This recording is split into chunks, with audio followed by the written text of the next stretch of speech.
So, a black Captain America, huh? Damn right. We built this country. Bled for it. I'm not gonna let anybody tell me I can't fight for it. Not after what everybody before me went through.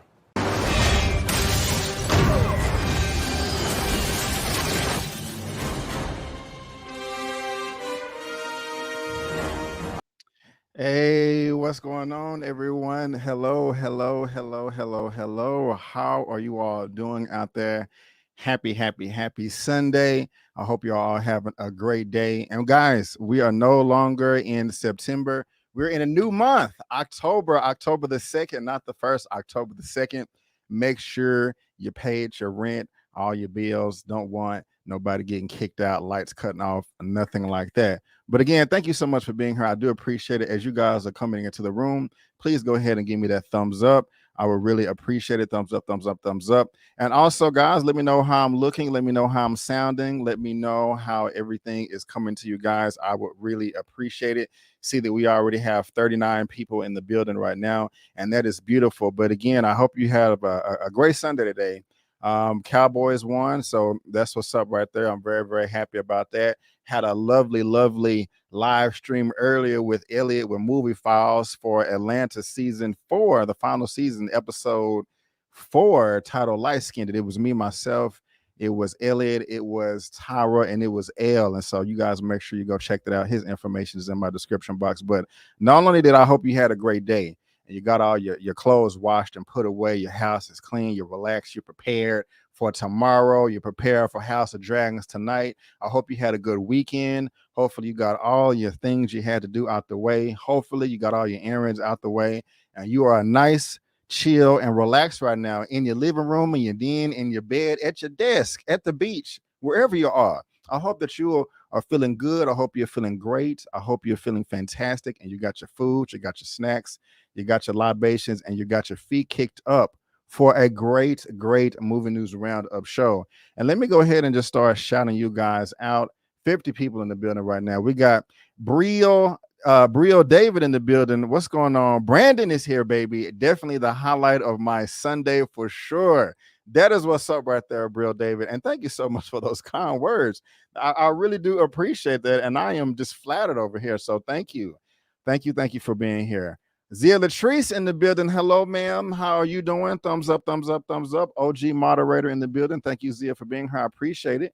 D Stizzle, we live, y'all. We live. What's up, D Stizzle? How you doing? Thank you for being here. Karma Serene in the building. Hello, ma'am. How are you doing? Good afternoon, Brandon and chat fam. What's going on, ma'am? Thank you for being here.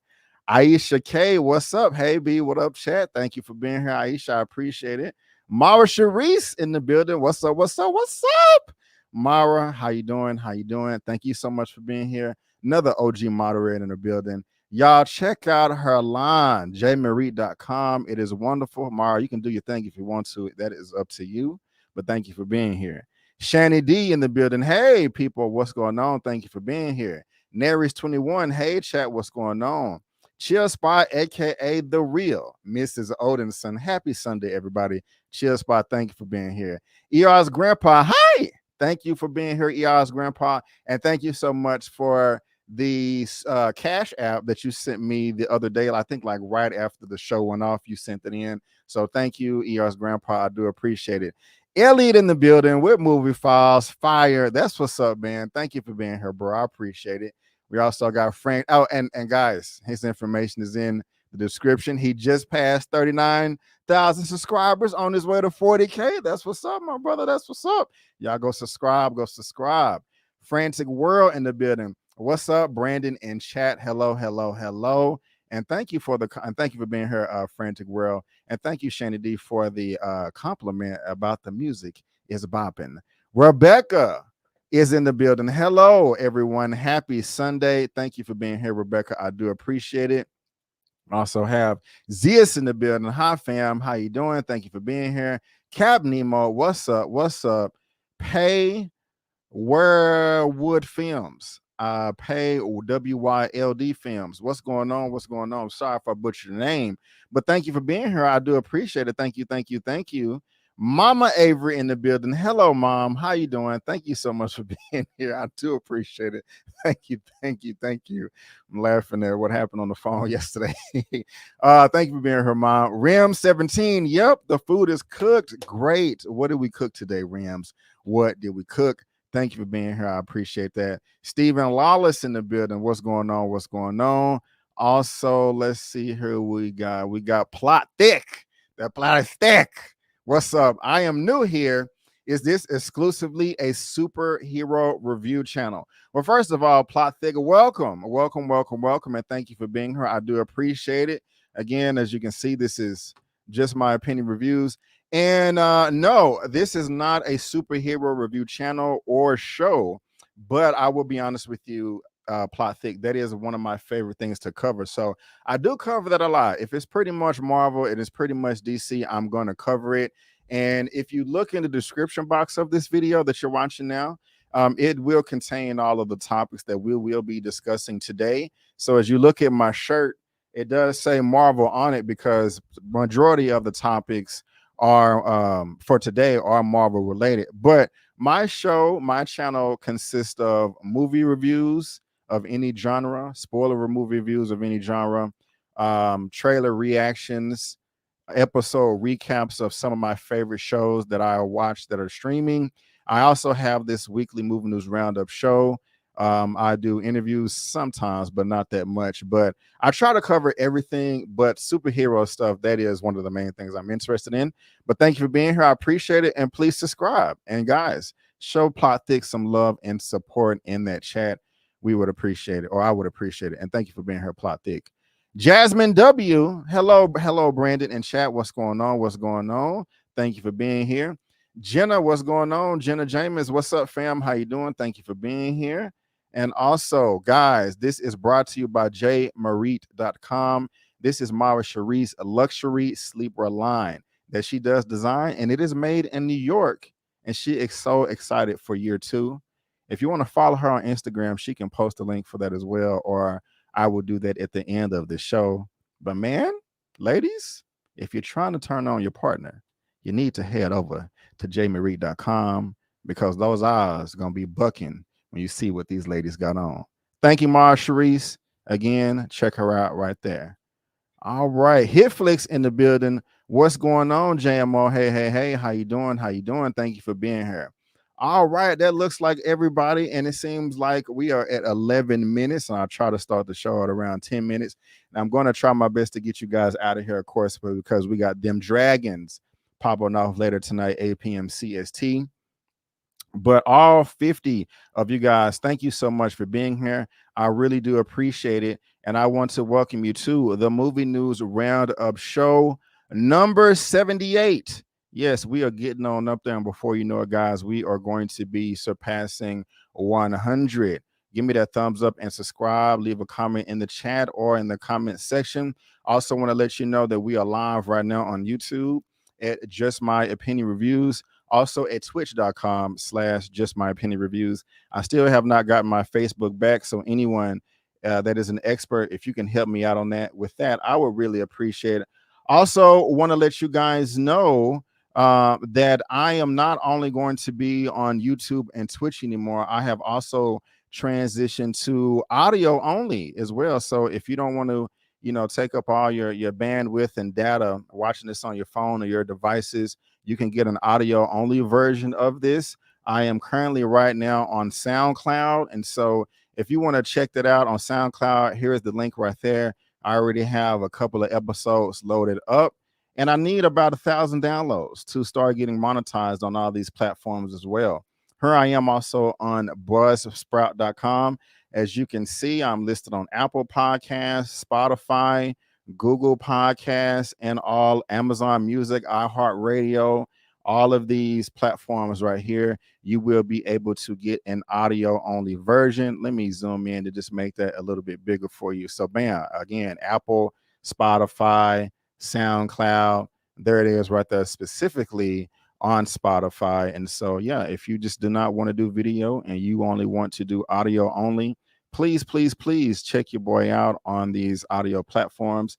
I would really appreciate it. And just download. And also that information is going to be in the description box of this video. And if you also head over to my About tab, if you just scroll down, here's all the links to those as well. Let me try to make that a little bit bigger as well. So again, if you want the audio only, it is now going down on my channel. And so help me out with that. I would really appreciate it. Now, before we get started, I just want to go ahead and put out the call just to see if I can get some help with this news. Ron Burgundy, I do need your help, sir. If I'm going to do this, I'll need my news team at my side.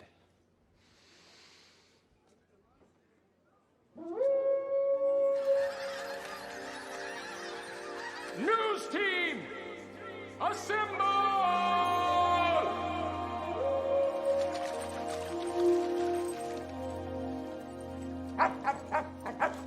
News team, assemble! Well, Ron, thank you so much, man. I really do appreciate it. And so hopefully somebody will hear that and help me out. And finally, a worthy opponent. Our battle will be legendary. Well, damn, that was very quick, and I love it. Coming to the stage right now, you guys know what that means. You call. I'm gonna clean you out again. Welcome, I'm Lando Calrissian. I'm the administrator of this facility. Wookiees stand out in the crowd.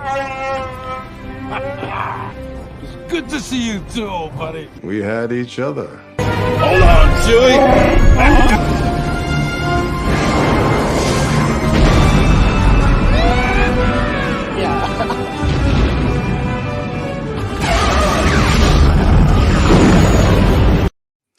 It is Elliot with Movie What up? Files. What's going on, man? AKA Lando Calrissian. How you doing, sir? How you doing? Wait, B, are you telling me, wait, not only are they going to get great videos, movie reviews, the weekly roundup table, but you hitting them with the audio version too, B? Yes, sir. I'm hitting them with the audio version too. Come Yes, on, sir, man. man. Come on. Killing them. What's going on, Brandon? What's up to everyone in the chat? How we doing tonight? We are doing fine, man. We are doing fine. I was telling them earlier, man, that we had a lovely discussion on Atlanta. And so if they're into that show, man, you do your separate recaps and you also, break it down in the live. And we spoke for over 2 hours today. It was lovely, man. It was lovely. It was a family gathering, as it was the episode. We talked about family drama, church, cough drop being the given for food hunger. It was a fantastic conversation, man. Loved it. Already. Yeah. And later on tonight too, man, you got the House of Dragons. And I want you to go ahead and pub that, especially for we got a new guest tonight in the chat by the name of Plot Thick. Earlier, she told me that this is their first time here. And they were just kind of asking about my channel, what I got going on. I told them that I have a Movie News Roundup show, but I don't think I mentioned that I have guests coming on. So this is perfect timing. So Elliot, why don't you go ahead and just take the floor for just a little bit. Tell this person and everybody else out there that may be new who you are, what you do, and where they can find all your information. For sure, man. Well, listen, y'all. This is Elliot from Movie Files. We got the solo camera. All right, so serious business now. Now, what's going on, y'all? Yeah, this is Elliot from Movie Files. Listen, we cover a variety of different things on the channel. From as Brandon's showing now, I love me some Game of Thrones, and I'm loving some House of the Dragon. So every Sunday we do a watch party that we'll be doing tonight at 7:45 Central Time. So hopefully you all can join. And then later on that night we have the discussions. We dive deep into it. I do a live call-in show where I have a variety of different guests sharing their thoughts and opinions on the show and having a good old time doing so. So that is something I cover every Sunday. And throughout the week, we cover horror movies, comedies, action movies, superhero movies, independent movies, and everything in between. So definitely check me out there if you're a movie fan. And TV is my thing, man. I love me some good TV programming. So like Brandon alluded to, covering Atlanta, covering She-Hulk, and a variety, see on Apple TV Plus, a variety of different TV shows as well. So movies, TV shows, live discussions, short videos as far as YouTube shorts and whatnot, just to kind of give you all little thoughts on casting news or whatever's going on that week. We do it all, man. We do it all. So I would definitely appreciate you guys checking me out, man. Appreciate it. Yeah. And so there you go, everyone. There you go, Plot Thick. And, the Elliot right there, second row on the far left, but this is the whole team right here. You know what I'm saying? And so, Avengers. Yes. All of that good stuff right there. And so, but thank you, man. I do appreciate it. And I guess we can go ahead and get started. But before we do, moderators, please. Please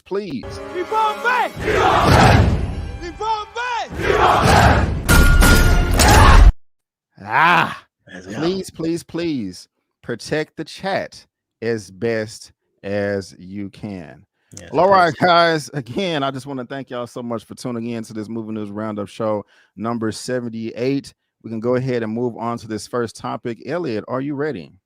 Let's do it, B. Yes, sir. Well, again, guys, coming for topic number 1, I have this from the Hollywood Reporter. And again, I'll wait till I say that. First topic, next Planet of the Apes cast titled Unveiled.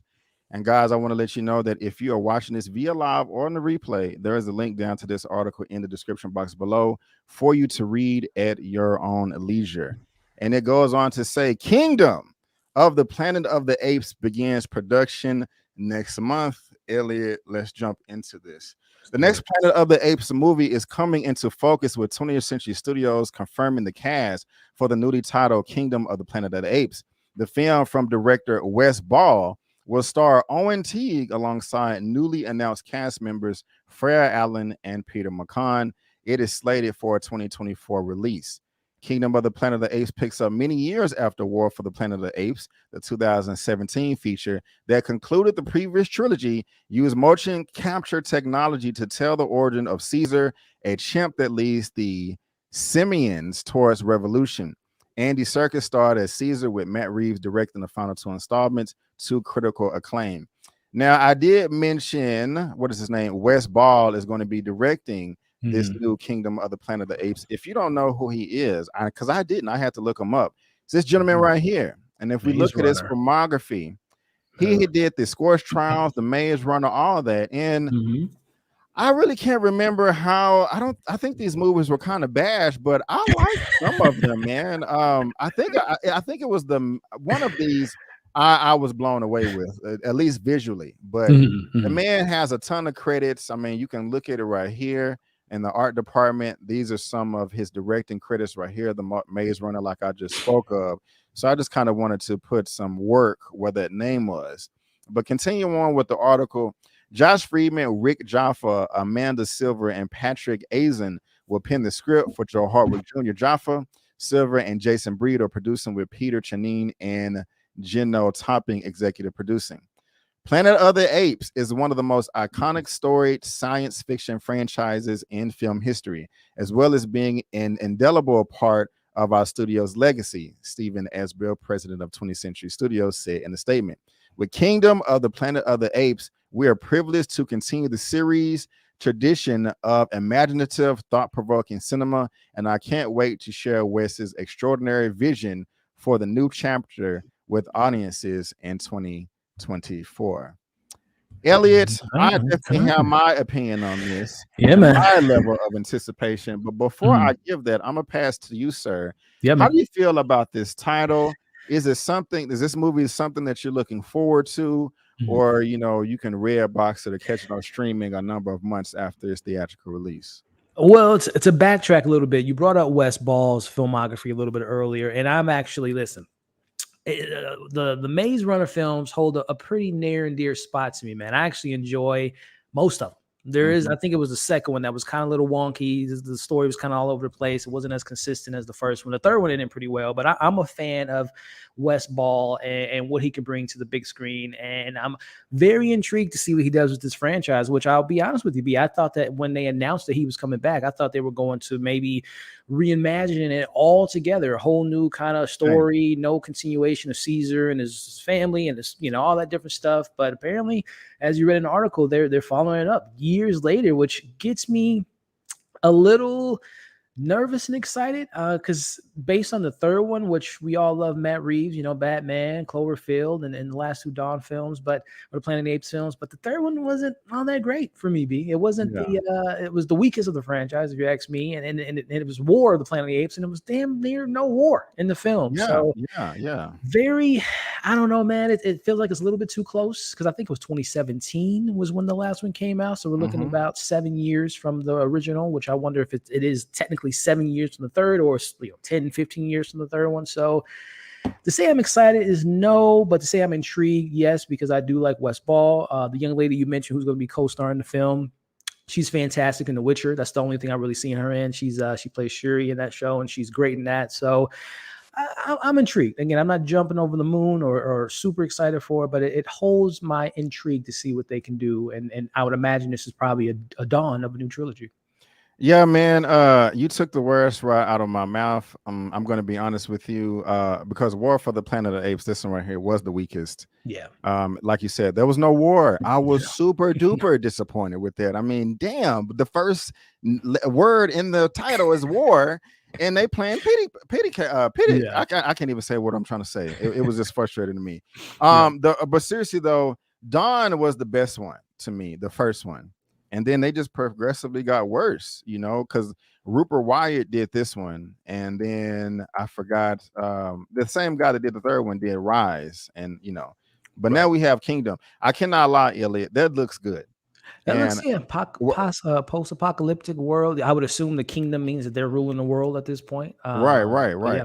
Look at the background. You see how these buildings with the foliage and all that, so I'm pretty sure they're reigning supreme right now across the globe. And we're assuming this is Caesar's son, probably. Right.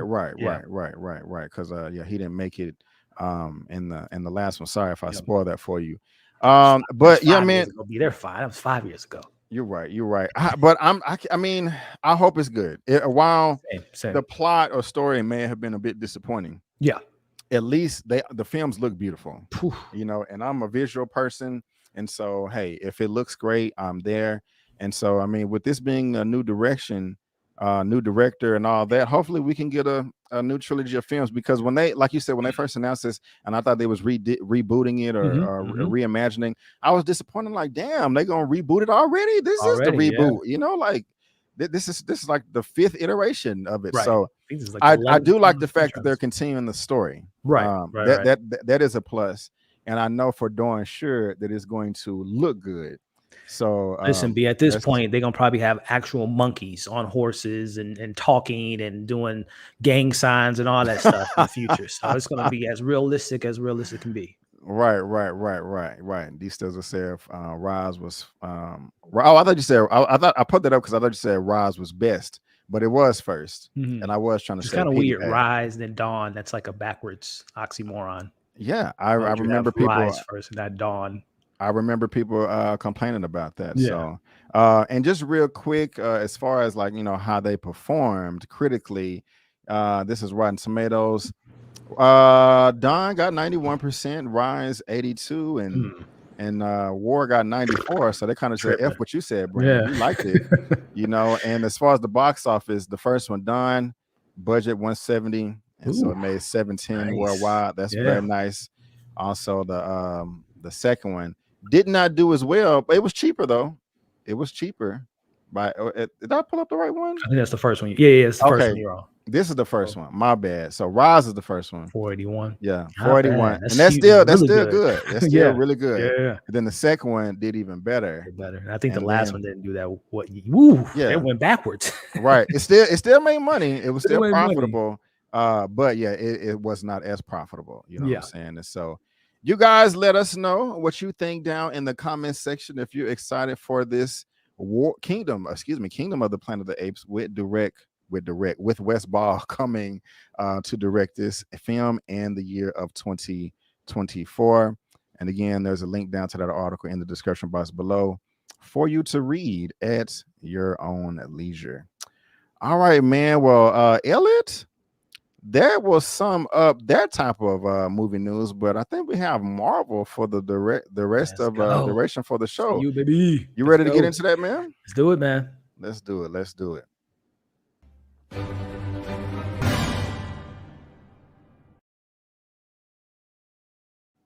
All right, guys. Thank you so much for that. I do appreciate it. And as you can see, the banner at the bottom of the screen in the background, that is the topic for the day. Talking about that Marvel. Yeah, interesting one here. Topic number two coming from comicbook.com. Iron Fist, Finn Jones, hopeful for MCU return in Heroes for Hire project. Comicbook.com has the exclusive. And guys, if you're watching this via live or on the replay, there's a link down to this in the description box below for you to read at your own leisure. One by one, Marvel Studios is beginning to introduce characters from other Marvel franchises into the MCU. It started with Daredevil. Also, he had a scene in Spider-Man, and before the version of Kingpin from the same series returned during an event of Hawkeye. Fast forward to May 22, Doctor Strange Multiverse of Madness brought another character from Marvel projects not introduced by Marvel Studios, Patrick Stewart, best known for Professor X in the old X-Men films. The stage has been set for more introductions, and one way another, Finn Jones hopes to take Iron Fist included in the mix. The actor tells comicbook.com he'd love to return to Kunlun and play the protector of the immortal city once more. I would love to continue playing that character. I think there's a lot of room for growth.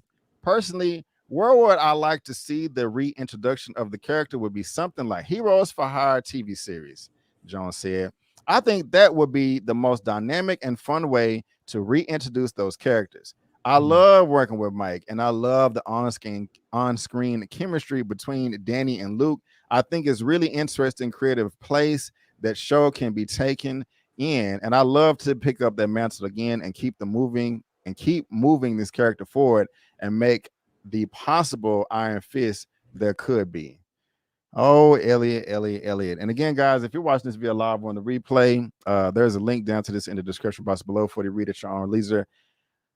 I say hell no to this. I have absolutely no interest at all for him to come back to fulfill this role. I'm pretty sure he's a He's a nice person. He's a nice man. Yeah. But I wasn't feeling this, Elliot. Out of those Netflix Marvel shows, this was one of the worst. Yeah. I don't get it. I don't get it. And so I'm going to pass, and I have more comments to say. Yeah. But I'm gonna give the mic to you, man. But how do you feel about this? Or are you on team Finn Jones and wanting him to come back as Iron Fist, or you kind of more like myself saying, get the hell out of here? Look, breaking news, actors looking for a job. And of course, who wouldn't want to be back and working in MCU? We know Hugh Jackman's back, so we'll talk about that later. But listen, man, I think even within his article, and I saw a clip or one of the clips from this article of him just saying, they had a plan. The first season, he said it without explicitly saying it, that it was kind of not what they were hoping it to be, because I believe season 2 and 3 season 2 had a different showrunner than season 1. And season 2, which the series was boo-boo. It was toilet water, trash, hot dog juice. It was not good. Season 2, yeah, hot dog water juice with a little bit of old seasoning pepper on there. Season 2 was an improvement, but it still wasn't that great. But listen, I know he's hopeful to get that call from Kevin Feige, but I don't think that call is going to be answered nor returned. I think that he will continue to call Marvel and Kevin and knock on the door and say, hey guys, Charlie's back. Oh, you're bringing back oh, that's what's up. Mike, you coming back too? John Berthold. Oh man, that's awesome. So yeah, can I join you guys? And they're just gonna be like, oh man, Finn, we appreciate you, man. But we'll catch you. We'll catch you on the next one. We'll catch you on the next one, and never get a call back, man. It's, as you said, Brandon, this guy might be great. He was great in the only thing I really saw him in before this was Game of Thrones. He was in a few seasons of that, few episodes, some good moments. But yeah, man, go ahead and recast that thing. Go ahead and bring in a new actor. Let's go ahead and just scrap this idea, Finn. Again, actor looking for a job. I appreciate that. Very admirable of him, but we need to move on, people. Let's get into it. Yeah, not really feeling it. Not really feeling it. What did Grace say? Everybody coming back but him. Yeah.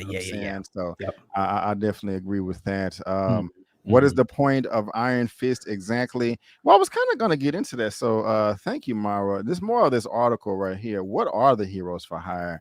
The heroes for hire are just what they've seen, a group of characters in the Marvel mythos to sell their abilities to help strangers out.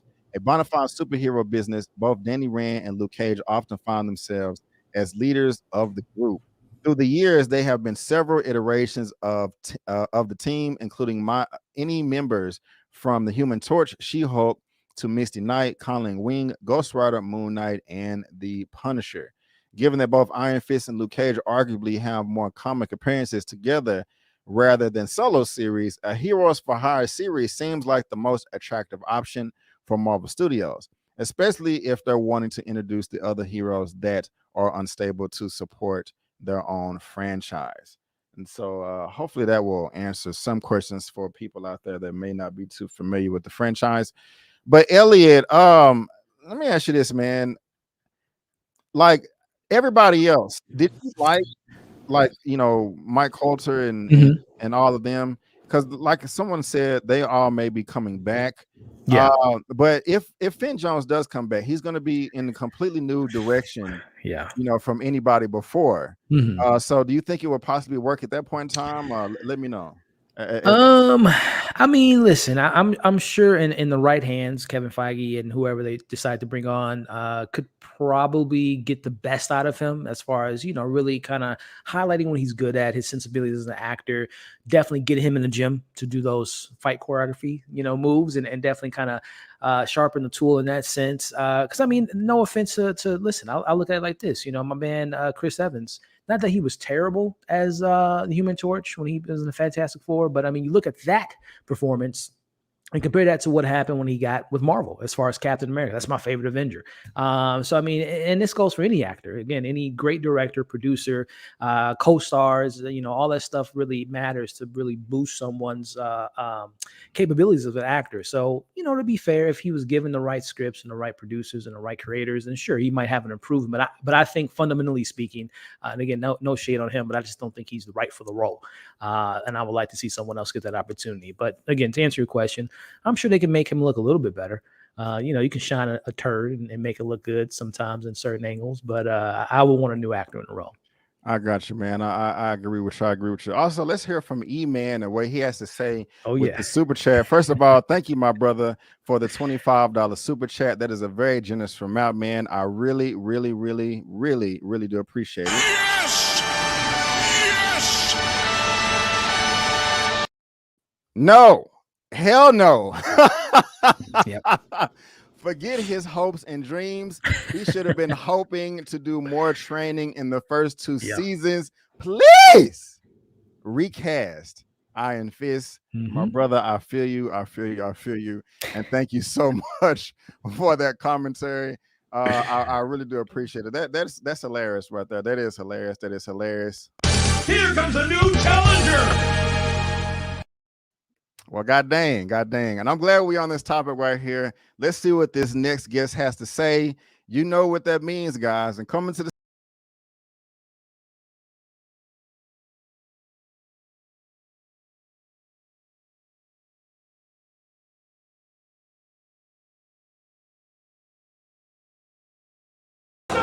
Say T'Challa, we need a recast. Chat would agree, and I truly believe that. Stories untold, I pray that we get to unfold. Don't kill him, we don't need to see that. Recast T'Challa.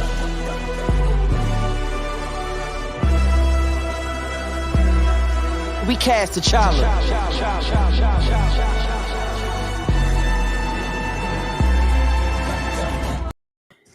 Yes, sir. It's Eman with Eman's movie reviews. It's the hashtag Recast T'Challa. Hello, my brother. How you doing today?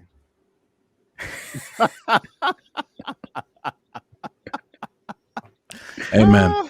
I'm sorry. I was trying to give a quick prayer out there because we cannot have Finn Jones come back as Iron Fist. No, ever again. That just, it should not happen. It does not need to happen. You can't have 2 full seasons. First season, okay, it was rough. The second season, you got worse. You can't come back. I don't care how much privilege is in the world. You can't come back. Ain't no variant of you gonna save you now. Go home. Do House of the Dragon prequel. Do something else. It's not. This ain't it. This ain't it. Please recast. Yes. Iron Fist. I share all those sentiments. What's going on, guys? I'm sorry. What's up, man? What's going on? How you doing? I was imagining Eman is like I had to make sure I said it. Yeah. So that it was out in the, because words have power. Yep. Like super chats are cool, but words have power. Yes, sir. And if we ever needed some power, it's to make sure Finn Jones don't come back. Right. Yeah, definitely recast that, man. Y'all, if you did not know, this is Eman with Eman's movie reviews. The man is hilarious, as you can see right here. His information is on the screen, also in the description box below, and as well, he is on my channel tab, and this channel is right there. Let's help him get to 100K. Yes, and also, I forgot to mention, man, Elliot. Hold on, I got to shine on Elliot real quick. Y'all, look what this man just did. He just passed. He crossed 39K. So let's help him get to 40K as well. Everybody here subscribe to everybody, But Eman, thank you for being here, man. And yeah, you pretty much said it. We can't have Finn Jones coming back as Iron Fist. No.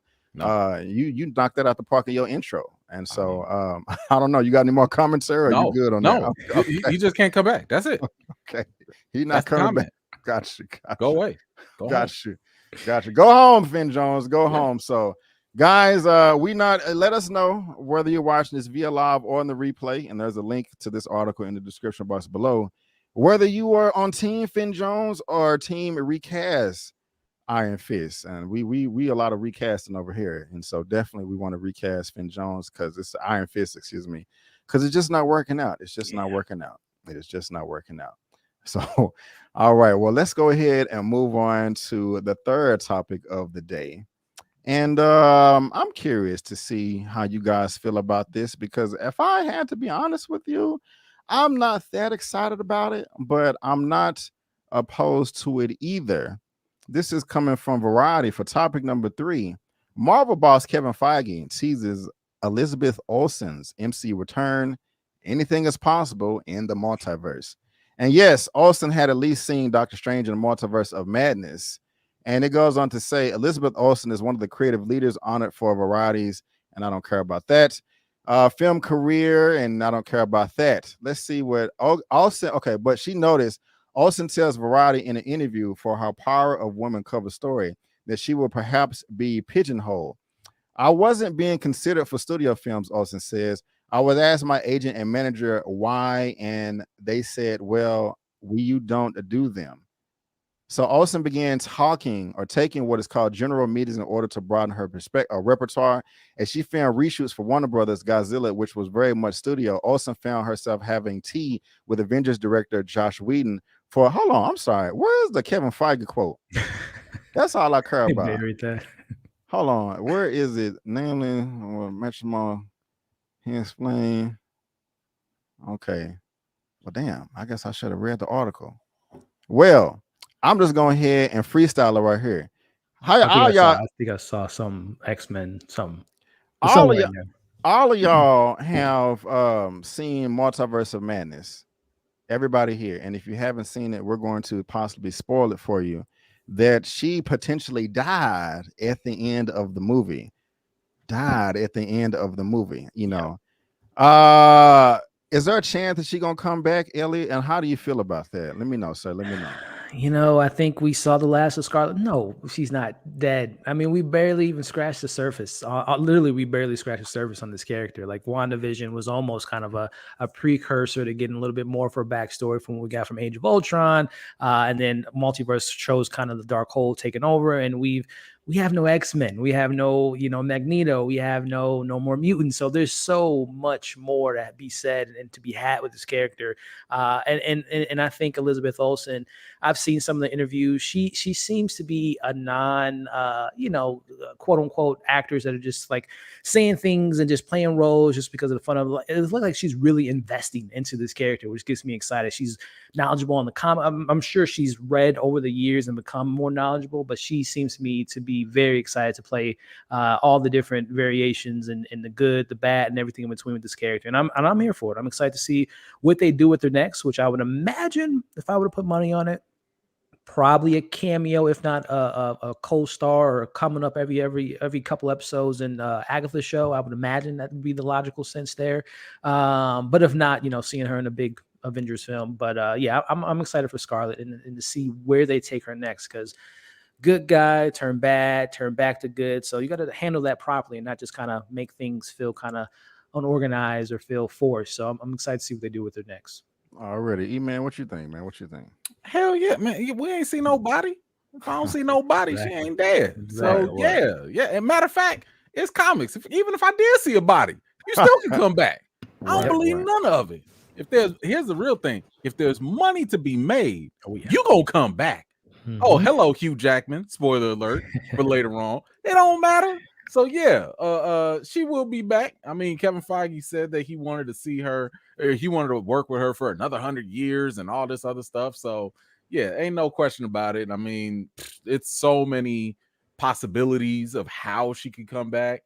I'm still kind of working out the kinks in the theory of mine. I got to do some more research of how that could happen and how that could tie into the comics and stuff. So yes, plenty of room for her to come back. Yeah, it's a lot that can be told with her. Y'all are on point. This right here in part of the article. Inventively, the story is told through the American sitcoms Wanda and Pietro would watch during their Sokovian childhoods. Kevin wanted to play with some fun themes and ways of telling the story that hadn't really explored. Olsen says about how the show was conceived, and we're talking about WandaVision on Disney Plus. And during WandaVision on Disney Plus, it launched the MCU on the streamer as well as Marvel's Phase 4. Excited Olsen because the story can only be a show, she said. And so that was just scratching the surface. And like we all said, there's so much to be told with her character, and I can't wait for it. I mean, they didn't execute it perfectly in Multiverse of Madness, but hopefully they can learn from all of their mishaps. I missed some super chats. Let me go ahead and grab those real quick. Got this one right here from Dan C. Thank you so much. I do appreciate that. What a money reside, what a money reside, what a money reside, what a money reside. Okay. Hell no to iron fisting. I agree. And thank you so much. I appreciate that. And we also have Rim17 for $15. Dropping love because my faves are on the panel tonight. I love it. Mr. Avery, Eman, and Elliot. Now I'm hype. Love y'all always. Thank you so much, Rim17. We love you too. We appreciate it. Thank you so much for being so generous. Thank you. And so, I mean, if you had to pick, I mean, is there a specific storyline that y'all would want to see next for WandaVision, or you really don't care? I mean, I just want to see her be integrated and see her interact with mutants. Because I don't know how Marvel is going to handle that. If it is just maybe R616 version, the character is gone, but then, you know, there is that 838 Wanda that was, you know, taken advantage of, and maybe she wants some revenge. And of course, there's other, well, she's a Nexus being, so it'll be interesting to see what they do with her next. But I really want to see her interact with mutants and maybe see what they can do with her and Magneto being her daddy and seeing where that goes. I agree. Elliot, remind me to tell you my theory on it, but mutants already here. They already handled it. Well, I mean, yeah, I know we got Miss Marvel and we got technically they already handling it. Namor, yeah. Wow, nice. Nice. I need to. You got a video on it, right? Who, me? Yeah, I got to make one. I'll talk about it in little things here and there, but I got to put it all together in one big video. Well, I know it's gonna be fire, and that's just another reason why y'all need to subscribe to Eman as well, because he be making them theory videos. And 1 second before I choke, I'm sorry. I don't know where that came from. But guys, you let us know what you think about this. If you're excited about Kevin Feige possibly having Elizabeth Olsen, Scarlet Witch come back in the MCU, we know it's going to happen. We just have to determine how it's going to happen. And again, if you're watching this via live on the replay, there is a link down to this article in the description box below for you to read at your own leisure. And let's go ahead and move on to the next topic. And I think, do I have this out of order? Maybe I don't, but let me double check on that. This is going to be topic number 4. And this is very, very interesting right here. I can't believe this when I heard this news. I mean, if they drop this right here, I mean, this is going to completely change the potential box office that this movie could have possibly received. I don't blame the person that made this decision, but it is frustrating. You know, how did y'all feel about D23? Did y'all feel like it was pretty eventful? Did y'all feel like it was there live in the front. You know? Nah, man. I wasn't, man. I mean, I think a lot of the people that were there, like I remember seeing and feeling a lot of the emotion and excitement like get sucked out, you know, like once. And I was telling people once Feige made the Kevin the Fantastic Four news, and he was like, "That's it, that's all we got." You know, it was almost like he was rubbing it in our face, like, "Haha, I know you came for this. You ain't gonna get it now." You know, everybody, people to my left, to my right were just like, you know, and it wasn't just that news. It was just kind of like with Thunderbolts, with everything else. It was just like, that's it. Like y'all don't have. It was already announced. There was no new announcement. Something big like Loki. Tom Hiddleston came out. Loki came out. They ain't really had no real footage. I mean, they had some little clips, but Don Cheadle came out. It's like, well, we ain't shooting nothing yet, but I'm here, y'all. Like, I got this is it. Well, Eman, how would you have felt if Harrison Ford would have been announced at D23 to recast Thunderbolt Thaddeus Ross, but somebody had to block it? That's topic number 4 right there. Coming from ScreenRant.com. Some recast. And I'm gonna pass to Eman first. This is from ScreenRant.com. And again, if you watch this via live on the replay, there's a link to this below in the description box. Lucasfilm, aka Miss Kathleen Kennedy, that's not in the title, blocked Harrison Ford's Thunderbolt casting news at D23. I still don't even know if this is actual news or a rumor. Wait, what? Oh, this is news to me. Oh, really? Oh, this is fresh. Oh, this was 12 hours ago. I ain't see this. I thought you was trolling. Bro, I just got off a plane a couple hours ago. Like, okay.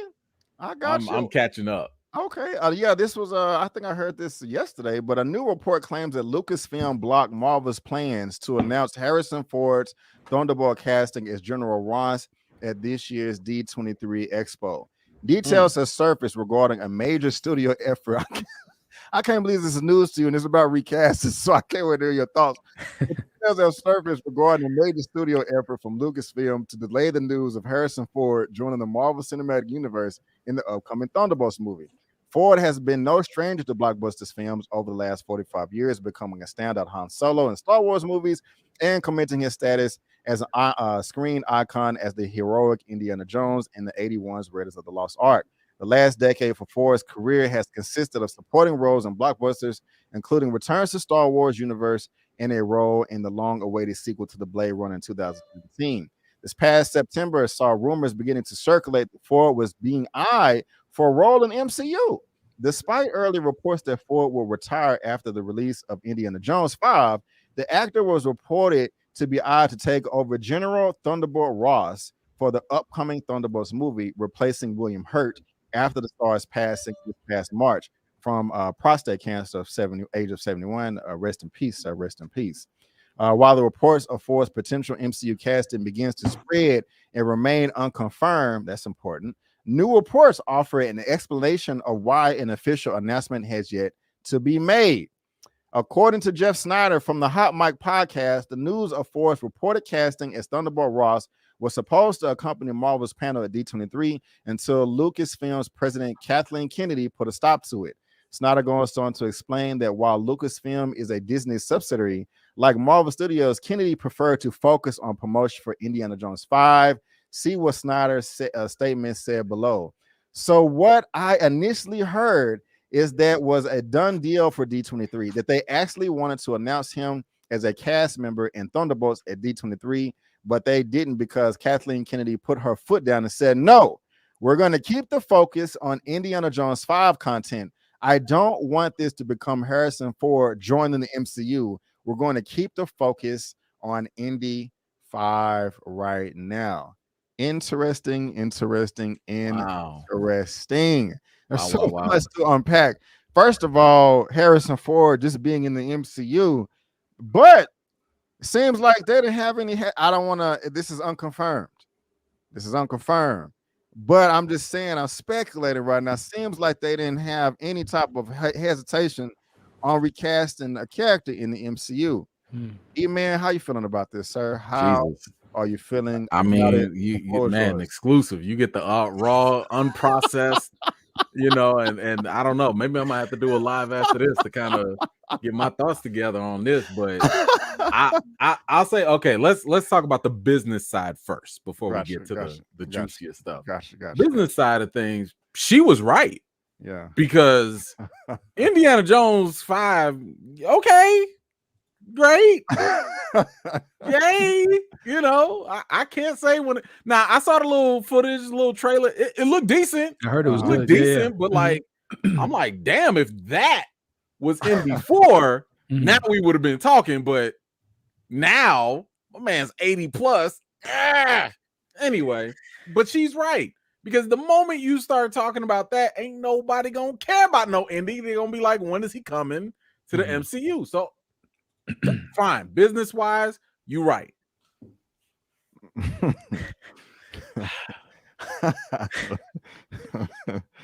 I specifically, this is one of the reasons why I've told people. Actually, let me back up. First of all, the person that was reporting this guy is a former editor of Ankler, I believe. Like, he used to run a website, stuff like that. So it's not like just some random person on Reddit just randomly talking, putting out stuff, speculation, rumors, and stuff like that.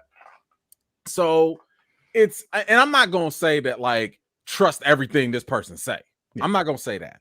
But what I am saying is that, like, at least for in my experience of working with other journalists and other people that are insiders, when you're an insider, something that people don't realize is you don't want to just put news out there for the sake of it unless there's something there, right? And the reason why you do that, and this is why I don't get into the insider game. Like, if I tell y'all something is on the inside, that's because I vetted it as much as I could. But like, I don't really care about being first, right? Yeah.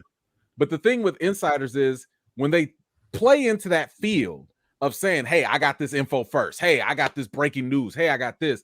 They're putting their name on the line.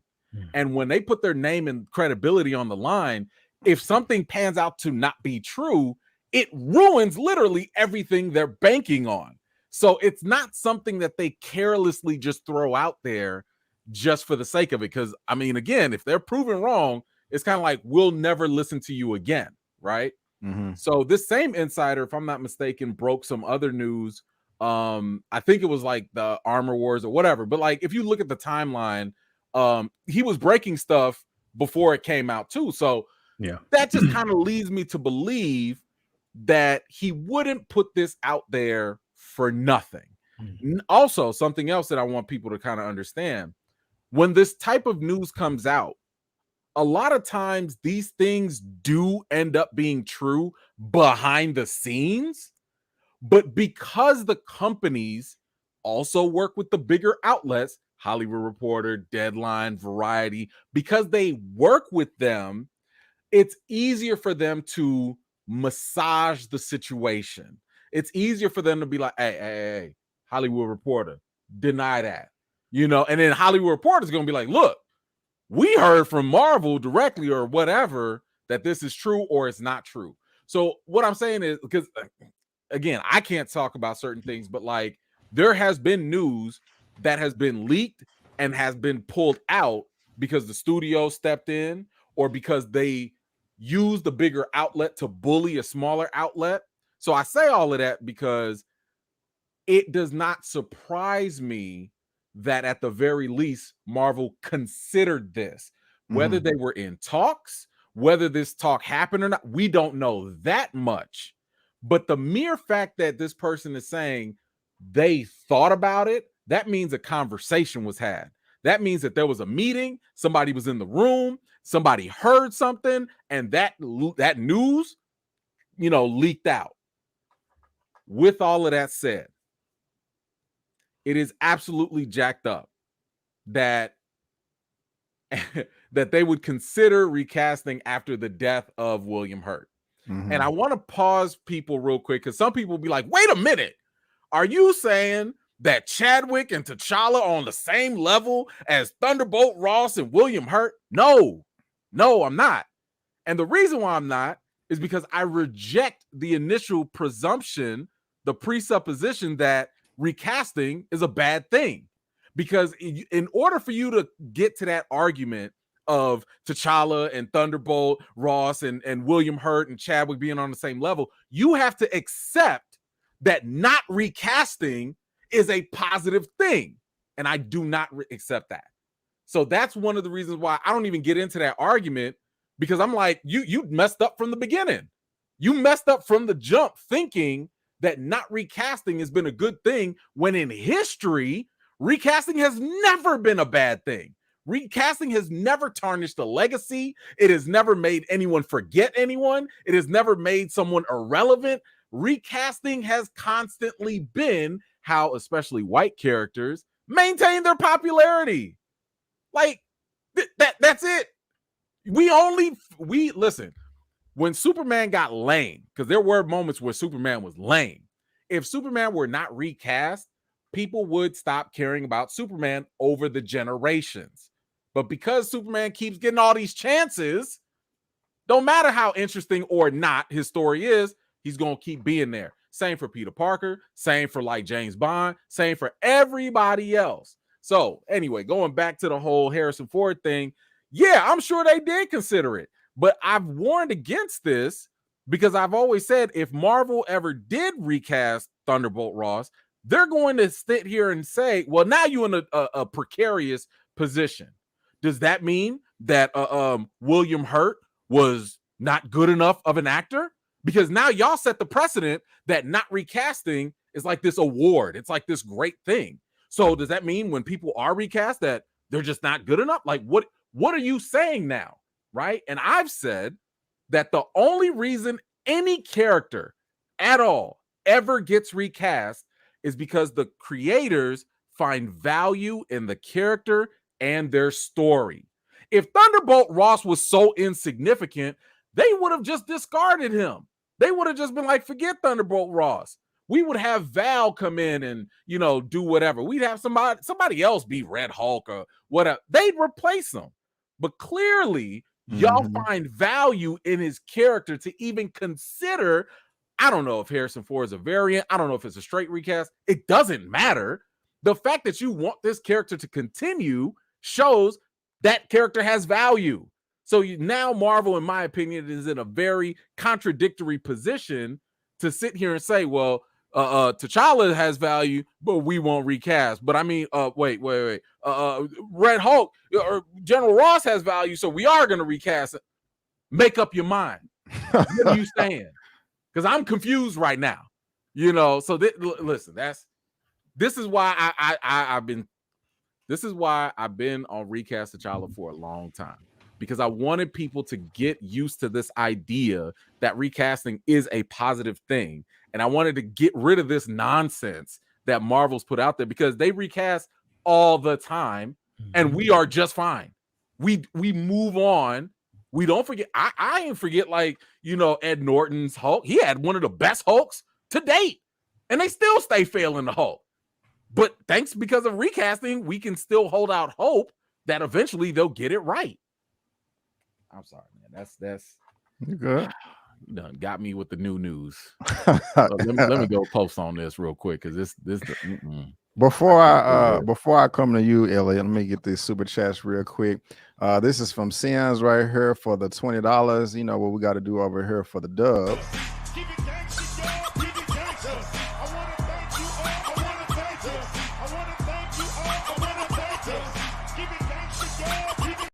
Thank you so much. Just got on to get my Sunday night TV, and I see this amazing panel. Thank you so much. Thanks for the discussion. Sim, you are very welcome. Thank you for coming through with that. I do appreciate it. And also we have Rebecca Yamazawa for the $2 super sticker, ma'am. Thank you so much. I do appreciate that as well. Where is my button? Oh, here it is. Yes! We really, really, really do appreciate it of her. Thank you. Elliot, man, how you feeling about this, man? Harrison Ford fulfilling the role. Also, Kathleen Kennedy possibly putting a hold on this, because she was like, don't steal my shine away. It's not Iron Man, but Indiana Jones 5, and the whole recasting thing as well. That's like three things: the recasting, hypocrisy, Kathleen Kennedy block, and then Harrison Ford coming to the MCU, possibly.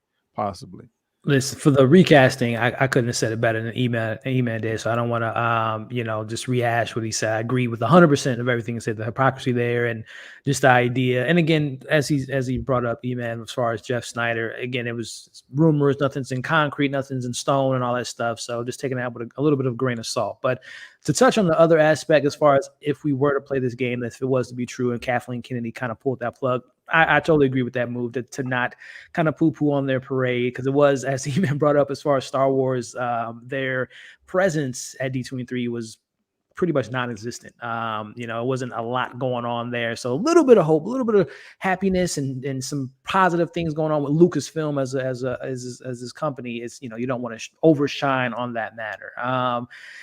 As far as this idea of General Ross being so integral and important to the Thunderbolts, I thought they've already established that kind of Val has probably made more moves and done more things in the MCU than Ross. I mean, he of course, we saw him in Incredible Hulk, we saw him in Civil War, we saw him in Black Widow, but I mean, not too impactful. So I was just assuming they were going to they dropped the ball on that storyline, and I thought they were going to maybe give that to, again, either Val or maybe someone else in the background. But I was kind of already giving up hope that Red Hulk was going to even be involved in anything moving forward, especially with the way they're handling the Hulk. So they want me to expect to get excited about a Red Hulk, and what they're doing with Hulk. It doesn't really add up to me. So. And then Harrison Ford, to be honest with y'all, no ageism or anything, but I think you mentioned earlier, Brandon, this man is 80, and rest in peace to William Hurt. He was 71. So you're going to recast him with someone that's almost 10 years older? Is it that old? Damn. Yeah. Harrison Ford is old. 80s. Yes. He's an old guy. And no ageism. Of course, Han Solo and Indiana Jones and all this stuff. He's one of the greatest actors of our generation, of all time, if you ask me. But I think the man needs to hang it up. Put the the blaster in the closet, you put the whips in the closet, let him sit down, relax. Now, if he wants to do it, sure. But I mean, I think they can find someone else. Again, no ageism, but I think they can find someone else a little bit younger that can also play the role if they want to do have this General Ross and Hulk for another 10 to 15 years. Yeah. So I don't know if there's a lot of weight in Hulk or Red Hulk being something that they want to implement with this type of movement with Harrison Ford. Yeah, I didn't even think of that. You were right, man. This dude he turned 80 years old in July. Goodness, and by the time that film is out, he'll be what, 80, 82, 84. So yeah. Now there's only one possible thing about bringing him in. And again, it's the multiverse. Anything is possible. Maybe he comes in as a one and done. Maybe he comes in and he's like, yeah, I'm Thunderbolt Ross. I turn into the Red Hulk. Well, guess what? That's all CGI. Maybe all they need at that point is just his voice. And if they don't use his voice, they can replace him with somebody else later. Ain't nobody tripping if Harrison Ford voice sounds a little different as the Red Hulk, 10 years later, So, oh my God, Mara, you doing the most. That's taking too much. Yeah, some pudding. Man, my thing is this. Going all the way back to the beginning of the discussion, real quick, the business side, it sucks, but that does make sense because nobody would give any craps about Indiana Jones 5. So that's my 2 cents there. I would love to see Harrison Ford in the MCU, but it completely slipped my mind that this man is older. Not saying that he can't do it, and if he wants to, that's great, but we have to be realistic. This is not going to be a 9-picture deal, that Samuel Jackson did at the beginning of the MCU. Franchise player here. Yeah. But man, him fulfilling the role, that would be amazing. That would be amazing. And not to put egos into it, but this is, like I said, this is Harrison Ford, not a new amateur up-and-coming actor. I don't think Harrison Ford would probably want to take someone else's role after being an icon himself. I think he would want to originate a character versus like filling in a slot. I don't think he would. I think ego would probably get in the way there. I don't think he cares. I don't think he'll just do it for the check. Yeah, right. Yeah. I should have had a clip, man, but somebody asked him on some show, I don't know if it was years ago or recently, did you get excited when you came back and replayed the role and put on the uniform? He was like, no, I got paid, and so and he had no so it was kind of funny. And about the whole recasting, Eman said it perfectly. I'm just going to echo what he said right there, but man, your theory may work out too, Eman, about a one and done, but you guys let us know what you think about Harrison Ford possibly coming back in the MCU to take on a William Hurt role as Thaddeus Thunderbolt Ross. This old Titan is 80 years old. Probably not, but it would be great. Just real quick, just shoot it at me real quick. If you don't know, we can move on. Do y'all have any idea who y'all would want to take on the role? If you could snap your fingers, ask a genie real quick, or you got to think about it. As who? To recast Ross. Ross. I don't care. You don't care? Got you. Like old white guy. Sounds good. Somebody left a comment like, "Get any old white man with a beard, that'll work." And that'll probably work out right there. What's up, Strictly Starlight? How you doing, ma'am? Thank you for being here. Appreciate it. Baby Tashiro in the building. What's up? What's up? Hey, what's going on? But again, guys, if you're watching this video live on the replay, there's a link to this in the description box below for you to read at your own leisure. And let's go ahead and move on to the 5th topic of the day. And this does get me excited right here. Okay, I got these out of order. This one still does get me excited right here because I love a long runtime in my movies. I don't want no hour and 30-minute. I don't want no 2-hour movie or nothing like that when it comes to my MCU stuff, especially when it comes to one of my most anticipated films of the year and also scared films to see of the year, and that's Black Panther Wakanda Forever. This is the 5th topic of the day coming from thedirect.com. Black Panther 2's runtime to make Marvel's longest movie ever, 2nd longest. After the monumental success, blah blah blah, this movie just going to be coming in at 2 hours and 41 minutes. I'm not going to go into depth reading their words on that, but I am happy about that. That is the 2nd longest MCU film after Avengers Endgame, which was 3 hours and 1 minute. But it says a recent update to the Cineplex page, and those are a site that hosts ticketing for movies across the world or country. Black Panther Wakanda Forever has revealed the upcoming sequel's runtime, coming in at a lengthy 2 hours and 41 minutes. The extended length project is further confirmed by Wakanda Forever's Regal page, which has the exact same runtime. And so it has this article, if you want to read it, it has every runtime for the MCU. What's coming in right after this Wakanda Forever is the Eternals, which was 2 hours and too long. Where is it at? Yeah, 2 hours and 36 minutes. I mean, this is going to be longer than Infinity War, which was 2 hours and 29. And so this is going to be 2 hours and 41 minutes. And I'm happy about that because it has so much to tackle. Obviously, how are we going to take care of Chadwick Boseman's passing? How are they going to address that? That definitely cannot be rushed over. That would be blasphemous. You have to, you don't have to, but they chose to introduce Riri Williams Ironheart. Also, Namor. And it's not even Atlantis, it's Talocan. So we got to learn about that. And the plot that was going to proceed anyway of there was, no loss, in the MCU, because they also introduced this to the world that, hey, we're Wakanda, we have vibranium. And so I think I went to you first, Elliot. You're first this time, right? How you feeling about this runtime, sir? 2 hours and 41 minutes. Does it make you happy or does it make you scared?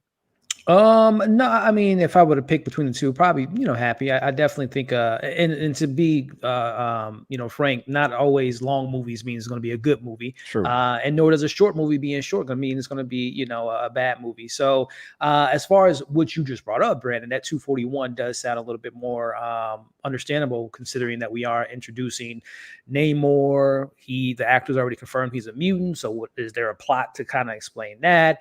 Of course, the vibranium being open to the world. I know a lot of people, Eman being one of them, talking about, exploring the blip, who was the king of Wakanda or queen, who was, what was M'Baku doing? What was all the stuff going on during that 5-year time? Riri Williams, like you brought up, it looks like there's some drama, some stuff going on with the Dora Milaje.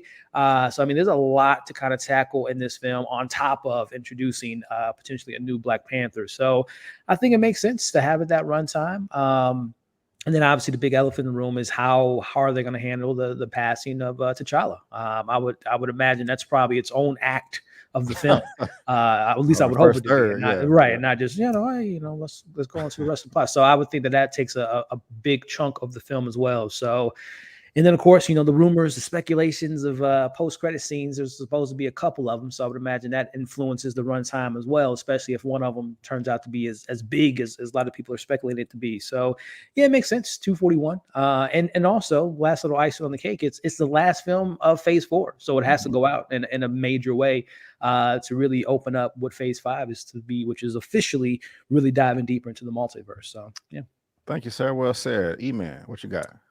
Yeah, I agree with most of that. I think that first act, first third of the film is probably going to be all the emotional stuff. Yeah. I think the trailer is probably a good indication of what they're going to do in terms of like they'll kick it off like, yo, we got to cry. Everybody got to feel bad. We got to go through this. And it's going to be like break you down, but then slowly build you back up. Right. And if you think about it, both of those processes cannot happen. You can't rush them. You can't just be like, all right, y'all, T'Challa died, boom to the action. Like you have to go through the process. Everybody has to find out, how does the world react? How does the sister, the mother, how does everybody react? Right. And then slowly but surely, we got to mourn. Keep in mind, the cast believes that this is, at least Winston Duke said, that this is not going to be like the first movie. It's not going to be like, so whatever you expected with the first movie, maybe something super uplifting, something super action-packed or whatever, it's not that. This is going to be its own thing. And we've heard from Nate Moore. We've heard from, if I'm not mistaken, Letitia Wright and Lupita, that this is going to be cathartic, which means it's going to be an emotional, damn near therapy session, in terms of going through all the different emotions. I'm sure it's going to be sad, then, you know, nostalgic, then, you know, build, you know, have a good time with it. And then, you know, let's not stay in this place and get up and rise up and in the name of T'Challa, you know, or something like that. I don't know. But, you know, I'm pretty sure wherever they go, the first 40 minutes are going to be all Chadwick centered stuff. And then the last 2 hours will probably be a typical MCU movie. Okay, we got a villain. All right, we got some action. All right, they for whatever reason really want to build up Wakanda. So Wakanda's big. There's a lot to explore. Right. Rather than doing it in a Disney Plus series, they'll probably do it in this movie. So you know, I mean, more time is not necessarily a bad thing. It just depends on what you do with it. But you know, like even though I have obviously creative decisions that I don't agree with, I do have confidence that Ryan Coogler knows how to put a movie together and knows, like, he's aware at least on how audiences feel. And I can just tell that from the clip that they showed us at D23. Hey, whether you recast T'Challa or not, you're gonna like that scene. Like that scene right there, no matter when they play it, where they play it, it's like, yeah, that's that Black Panther-ish right there, you know. So it's gonna have those moments, and you need a lot of time to flesh that out. Anything else would, I think, feel more cheap to either side. If it was shorter, it'd be cheap to the cast. If it was shorter, it'd be cheaper to the audience. So they're gonna let this movie breathe for as long as it needs to.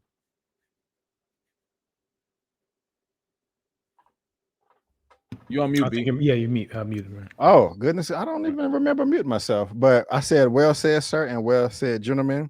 I agree with everything. And guys, if you're watching this via live, oh, that's the wrong thing. If you're watching this via live on the replay, there's a link to this article right here in the description box below for you to read at your own leisure. Hopefully, this long runtime will be for the better of the movie, and we can come out saying it was great. They did everything right. I can't wait. This is perfect. Go see the movie. All that good stuff. But y'all let us know what you think in the comment section. We would love to hear your thoughts. And I almost forgot, we have another super chat from Miss Khadijah for $2. Ryan getting everything he wants in this movie. Yes. He really is. He really is. I hope he does. He deserves it. And Khadijah, thank you so much for that. I appreciate it. And also, we got this other super chat from Kev in the building right here. What a money reside. What a money reside. What a money reside. What a money reside. Wakanda, the mantle wherever. Right on. Thank you so much for the super chat, man. I really do appreciate it. So let's go ahead and move on to topic number 6. And this sucks right here. I'm kind of worried. They need to fix this. They really do. I don't know what's going on, but maybe Eman can tell us first. This is topic number 6 right here. And this is from the Hollywood Reporter. It says Marvel Blade loses director Bassim Tariq. They have the exclusive. The project, which stars Mahershala Ali, was gearing up to shoot in the fall. Damn. Blade, which has a release date of next year, November 3rd, 2023, was gearing up to begin shooting in November in Atlanta. It is unclear how Tariq's departure will impact the production start of the vampire action thriller, which has Oscar winner Mahershala Ali attached to the titular role, as well as Delroy Lindo and Aaron Pierre. Due to continuous shifts in our production schedule, Bassam is no longer moving forward as director of Blade, but will remain an executive producer on the film. Marvel said in a statement to THR, "We appreciate Bassam's talent and all the work he's done to get Blade where it is." And also, Marvel has their own statement. Tariq thanked Marvel in his own statement. Tariq has his own statement, excuse me.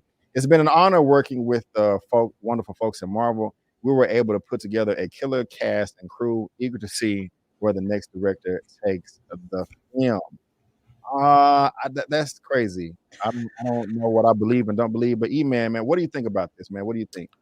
I don't like it at all. Ain't no way you about to announce that Mahershala Ali, Oscar award winning Mahershala Ali is going to be Blade, Two-time. Thank you for that. Excuse me. Let me repeat that. Two-time Oscar award-winning Mahershala Ali. Ain't no way you about to announce him 3 years ago. 3 years ago, pre-pandemic, we knew Blade was coming to the MCU. 3 years ago, man, you catch me all in the rough. 3 years ago, we knew this man was going to get at least a movie. Cameo, fine, whatever. We knew he was getting a movie. You had a director. You should have had a director and a writer throughout the whole time. Treatment. Matter of fact, to be honest with you, shooting should have already happened. If y'all was really about that life, y'all really should have started shooting last year, at least. Not about to start shooting now.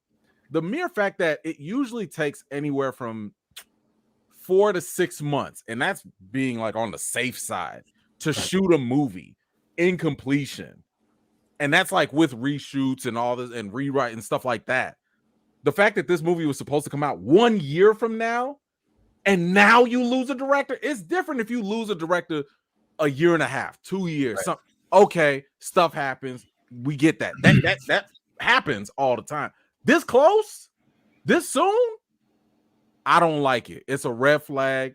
I mean, I've seen a couple rumors at least on online about the script and the direction it was going in. Yeah. I know that whatever that potentially was going with, it sounded just terrible. Like I could see why, reportedly anyway, Mahershala Ali was frustrated. And I mean, it makes sense. He knows, and he's acknowledged this, he's stepping into big shoes following Wesley Snipes. This is, let's not forget, Blade is the one that saved Marvel, from going bankrupt. It was Marvel Entertainment at the time, but there would be no MCU, there would be no Marvel Studios if Blade didn't prove that, yes, superheroes movies can work. So the MCU owes something, not only to Brother Wesley, but they owe something to Blade.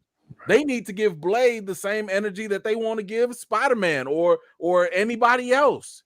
Because again, y'all wouldn't be here if it was not for Blade. So yes, it is very worrisome that this late in the game, you losing the director, and on top of, the director is going to stay on as executive producer or whatever. So right. But who's going to direct it? Because when you do bring in another director, what's going to happen? Are you now going to, what if they have different ideas? What if they don't like the new script that you do? Because I believe they just hired somebody else. I forget who the brother was, but they just hired him to do the new script. And they're starting from scratch. You know how hard that is to start from scratch? It's one thing to come in, read a script and be like, all right, this is whack, change that, do this, whatever. I'll give you a perfect example. Whatchamacallit? Waldron that did Doctor Strange 2. He came in and they worked on Scott Derrickson's script. Remember, they got rid of Scott Derrickson from Doctor Strange 2 because he wanted to do something scarier with Nightmare and all of that. Yeah. You see how chopped up and how unfulfilling Doctor Strange 2 was because somebody else came in the mid-process and took what was already there and tried to Frankenstein it together. What was it? All the cameos, with the Illuminati. That literally was just, let's just throw this in there. You know what I'm saying? So that's what happens when you just bring somebody in last minute like that. So to now bring someone in, start from scratch, and who knows how long that's gonna take to get the script just right. Because sometimes that could take people a year to get a script right. It has to go through treatments. It has to go through different. The producers got to sign off. The directors the new director has to sign off. Maybe the actors might need to sign off. It's a lot that goes into this stuff. So to do this, clearly they're either going to have to push Blade forward and delay it, or they're going to rush it. And we already know the MCU and Russian projects are never a good mix. Never. So no, I don't like none of this. Yeah, it's horrible. Elliot, man, what you got? This is trouble. This is trouble. Not once in the history of the MCU, as Eman brought up, that, of course we lost, there was Edgar Wright, there was the Patty Jenkins on Thor, there was obviously Scott Derrickson and a couple other smaller examples, but not too close to the finish line, or at least the start of the finish line, to start this production, to get it out by next November. We've never had it this close. So this just screams, and going back, I was trying to look for that article, but I couldn't find it, where I saw some of those rumors that not only was Mahershala Ali upset with the process, but one of the big things they mentioned was, and I think we've all kind of know this, Kevin Feige has taken on way too much right now as far as the movies, the shows, all the different MCU stuff, interconnecting things. Some of us feel like there's not a lot of interconnection because he's so spread thin. He's really gun-ho on getting the Fantastic Four right, which in return is kind of having some of these more experimental, let's get Chloe Zhao to do her film, let's do Sam Raimi, get him in the mix, let him do whatever he wants to do, versus the first three phases seem to be more cohesive and a story and a through line. So that makes me a little bit nervous for the future of Marvel, because there are so many moving pieces that he can't, I don't want to say micromanage, but he can't be in those rooms, those writer rooms, make sure everything, and he doesn't, and not to make it seem like he does every single aspect of the filmmaking, but at least when you have a head coach, you can kind of get the players in the right position and they can make the right moves, but you got to have the coach to make those calls first. So it makes me nervous for the future of what more, phase 6, phase 5, and more movies. It's very nervous to be a fan right now.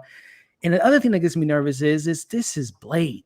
Eman said it perfectly. Man. This is Blade, y'all. This isn't a make-believe, a new character, no disrespect to Miss Marvel, that came out in 2014 and has a certain amount of runs. Like, this is Blade, y'all. This is a serious character, not only for the MCU, but the supernatural and the werewolves and the vampires and all that stuff. So I mean, the fact that they have been effing around with this for the last 3 years is very troubling. Because like Eman said, 3 years you should have had set, locked in stone, director, the writing, the storyboards, all that stuff. And I would imagine that they were just about to shoot next month. So the sets have been built. So this is not good, y'all. This is not good at all. And we know Marvel, if Blade gets pushed back, that means that the Guardians are probably going to be affected by that. The Marvels, other phase 5 projects. I know your boy Captain America's coming out. That might be delayed. It's a domino effect. It is a domino effect because everything connects to each other. So yeah, I agree, man. And what my little theory on this, you got Bassim Tariq.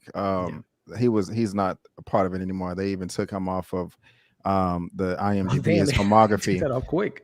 But if you look at it, this guy he hasn't done much. There's nothing wrong with it. Everybody got to start somewhere.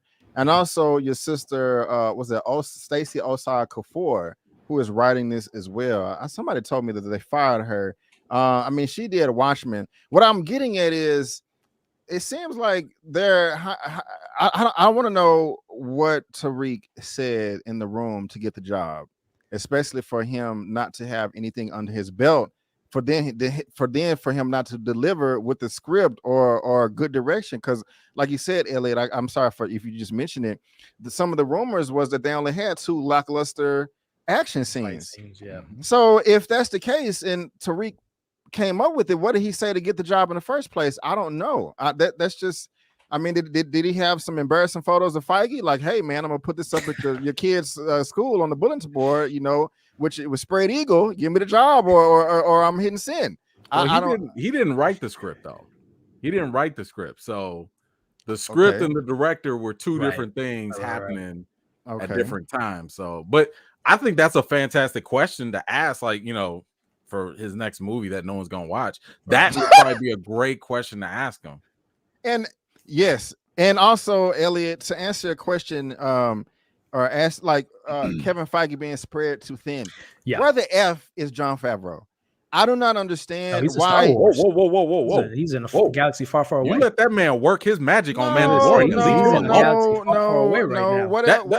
That's one half of the money team right there. Yes, that's true. But what else is he doing? Because the last thing he did was Lion King into 2019 or 2020. So he's only working on the script. I don't want nobody to bother Jon Favreau. Leave him alone. He is doing work. No, he is doing the work. In Star Wars, doing the work. Star Wars is already struggling, putting people to sleep with Andor. Leave him alone. No. What I was gonna say, my bro, is they need to have Jon Favreau the Russo brothers, Chris Marcus and Stephen McFeely, they don't have to be knee deep in every project, but have them at the top as consultants just to make sure that everything is connecting. Like, okay, you know, make sure this don't cross this way. You just a team of writers to and I don't understand why they're not involved. To be fair, Kevin Feige has that team. That's Victoria Alonso. That's Nate Moore. That's Esposito. Like Luis Esposito. He has that team, and then even under them, they have their other teams. Brad Winderbaum, I think his name is. You know, he's the one that's in charge of like all Disney Plus now. He's kind of new, ain't he? Marvel Disney Plus stuff. He kind of new, ain't he? You know, this. Listen, I would just say this: like, they just need another director, but they need someone experienced, right? I mean, it's almost like with Star Wars and Solo. They lost Lord Miller, but they brought in Ron Howard, right? If you can bring in a seasoned director, someone who could come in and not weed and cut your project, you can be all right. So, I mean, I've personally said, like, I would love to see Jordan Peele knock this out, to have him tap into his horror roots and to have a black lead, like two-time Oscar award-winning Mahershala Ali at his fingers. Like, that would be great. He already expressed that he probably don't want to do Marvel, and that's fine. But you could also have what's him called, Antoine Fuqua come through. You know, my man did Equalizer and all. Man, let him come and take care of Blade. You know what I'm saying? Like, you got other talent out there. But for me, I'm just like, I don't think Blade is a property you need to be like, hey, first timer, go in there, give it a shot. Like, treat this. I was gonna say, like, I was saying, it seems like they're going cheap, but I could be wrong. You know, they don't want to hire nobody. But real quick, baby Toshiro, $5 super chat, my brother. Thank you so much. I do appreciate it. Thank you, brother Eman. Wesley, save them, and they acting flaky. Let's not forget how Terrence Howard brought in RDJ. Yes, that is facts on facts on facts. I want to see that in some documentary, the Robert Downey Jr., Terrence Howard debacle, because they both have opposing views on what really went down. Only be Terrence talking. You're gonna be the only one talking. It's him, man. It's him, man. Right. But baby Toshiro, thank you so much for that super chat. And ladies and gentlemen, boys and girls, you know, let us know what you think about this and what the future of Blade is going to be. I'm nervous. I am scared for a number of reasons, because like Elliot said, I do for real feel like Kevin Feige is being spread too thin, and Mahershala may walk, because he may walk, but like, I got other stuff to do. And that would, man, that's Gray out here putting out some good directors. The fumble of the century. Who is that now? Gray? Yeah, yes. Gray out here putting out. Look, get what was it, Gareth Evans? Get him, get the director from John Wick. Man, you put that in Blade's hands, fire. Easy money. Yeah, there you go. Watch that a couple times. But y'all keep on leaving it down in the comment section. Your thoughts on who your dream cast is, director, all that good stuff. And before we move on to the next topic, Elliot, I know you have to head out of here, man. You have your live stream starting pretty soon for your House of Them Dragons watch party. My brother, I really do appreciate you joining the stream, man. You have a lot of energy. You're professional. You're knowledgeable. You're funny. You're the whole package, man. Thank you so much. And before you head out of here, man, just give your last shout outs and what you got going on your outlets and all that good stuff. Listen, Eman, it's been too long. I think it was Thor. Thor was the last time we all kind of linked up on stream. So it's always a pleasure to be on the panel with these two great guys and being on Brandon's channel, interacting with his awesome community. So yeah, guys, I'm about to hop on this dragon, and I'm gonna head over to Westeros. We'll be doing our watch party here in a little bit, and after that, around 9:30 tonight, we'll be going live doing a breakdown after show. So yes. Hold on, Dragon. I'll be there. Give me a second. Go ahead. Hold your horses. We're going to be doing that tonight. But again, Brandon and E-Man, it's always great to talk to you. And I'm going to watch the replays because I'm definitely excited to hear you guys' thoughts on the rest of the topic. So, guys, make sure to like the video, subscribe to these great content creators. And I'll see you guys in Westeros. Peace. All right, guys. Get them and dragons. again, yes. And again, guys, that is Mr. Elliot with Movie Files. A wonderful character, as you just saw yourself right there. And he will definitely be back on my channel whenever he wants to be. And so, guys, we have 3 topics left. Let's see if we can hopefully get out of here by 8 o'clock, because I know y'all want to watch them dragons, and so do I. And man, this next topic here is this perfect. Eman just popped up on the perfect show to talk about all of this juicy content. I mean, it was so good that he broke his schedule last week. He was like, I can't wait to the end. I gotta go live now. I gotta go live now. And this is topic number 7 coming from CBR.com. Why Marvel ultimately decided not to recast. I didn't know this was a topic. Oh, you didn't? I didn't know this was a topic. Yes. Man, I just came on here because of Iron Fist. You had my blood going with that. Let's go. That's what's up. It was in the go. There we go. Why Marvel ultimately decided not to recast Black Panther's T'Challa. Kevin Feige explains why Marvel Studios opted not to recast T'Challa in Black Panther Wakanda Forever following Chadwick Boseman. That's not funny.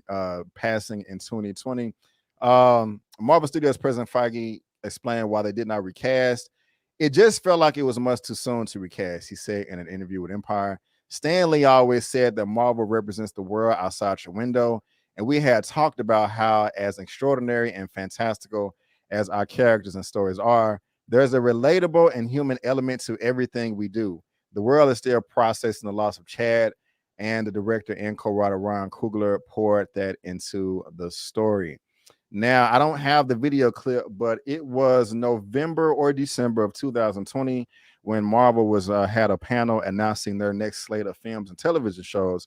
He broke many of our hearts around the country and world to saying that they was not going to recast T'Challa. And then later on next year, Eman possibly has the exact date.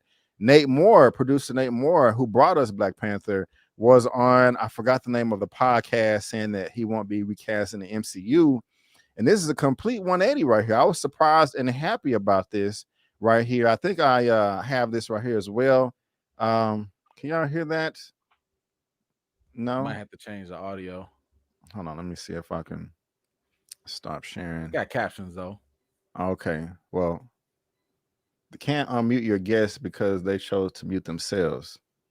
Oh, I don't know. I'm sorry. Go He's ahead. An immensely talented actor. And I wanted to acknowledge the devastating loss of a dear friend and member of the Marvel Studios family. Chadwick Boseman was an immensely talented actor and an inspirational individual who affected all of our lives professionally and personally. His portrayal of T'Challa, the Black Panther, is iconic and transcends any iteration of the character in any other medium from Marvel's past. And it's for that reason that we will not recast the character. I wanted to emphasize the last line of his quote because... Do you want me to keep playing that? Eman, this is a complete 180, and I have to say I'm happy to hear this, but I know nothing is set in stone about how they're going to proceed. But this does give me hope. How do you feel about all this, sir? How do you feel? You're muted. My bad. Sorry. Yeah, for all the people that were talking about recast T'Challa ain't gonna do nothing. What's a little petition gonna do nothing? What's that gonna do? Listen. It only has 60,000 plus people signed. It only became a nationally covered conversation on Entertainment Tonight, People, Ebony, Good Morning America, ABC.com. I mean, celebrities talking about it, social media influence, people trending this thing month after month after month. Matter of fact, y'all go ahead and whenever something happens Black Panther related, what starts to trend? It's T'Challa or recast T'Challa. And a lot of that pressure is because of the continuous desire to say, hey, we do want T'Challa to be, that presence, that we want that portrayal to continue. And that pressure is what prompted the people from Empire to ask Kevin Feige this question. In other words, if it were not for recast T'Challa, he would not have to explain why they did not recast T'Challa. And in an ironic sense, if he had just said this from the jump, if he in December of 2020, if he had just said, man, Chadwick was iconic, he was just so great, and because of that, it's much too soon to recast the character, I think everybody would have been like, yup. You're right. I think everybody. What do we have to say recast T'Challa for if you say, yo, it's just too soon? We need some time. We're not going to do that. We're going to tell a separate story. Okay. That's all we needed. Right. All we needed were some conditions, just something. But to come out and say that so final, we will not recast. And I need people to remember right after that, like literally a week or two after he said that, he doubled down on it in more outlets. They interviewed him again. What did you mean? We will not recast. He doubled down on we will not recast. Not for Black Panther 2, not for the time being. We just not going to recast. That level of finality is the problem from Marvel. And what kills me about it is the fact that this was scripted. They sat and planned this. Everything you just saw in that D23 presentation was planned and scripted on a teleprompter. Because that's the way I've been to D23. I see how they do it. It's a big old teleprompter screen with all the words that are already there for them to say. So that's exactly what he was doing during that time. So for them to come out and say that was like, what are y'all doing? Like, how could you jump to such a conclusion and close the door? And for someone like Kevin Feige, who's like the master of being vague, the master of being coy about stuff and leaving things. What does he usually say? Anything is possible in the MCU, but this ain't possible. So yes, this is what prompted the entire campaign. And I'm happy that this campaign has forced Marvel to change their tune. It's literally making them put a condition in when they didn't want to. Even Nate Moore prior to that. Well, you won't see T'Challa in 616. That still would have been something. If you had said that before, we would have been like, okay, all right, multiverse variant. Okay. But y'all didn't. This was the bed y'all made. And y'all had to lay in it until we pushed you out of it with this whole campaign. And we still gonna keep pushing until T'Challa's on screen. Right on. So yeah, I'm happy, and I hope everyone behind the Recast T'Challa campaign can find at least some level of victory in this. It's not obviously it's not a complete victory, but we made a difference. And this is what I was trying to push people to understand is that Marvel listens. Marvel reacts. Marvel is not like DC or Warner Brothers or whatever. They will adapt depending on how you approach them.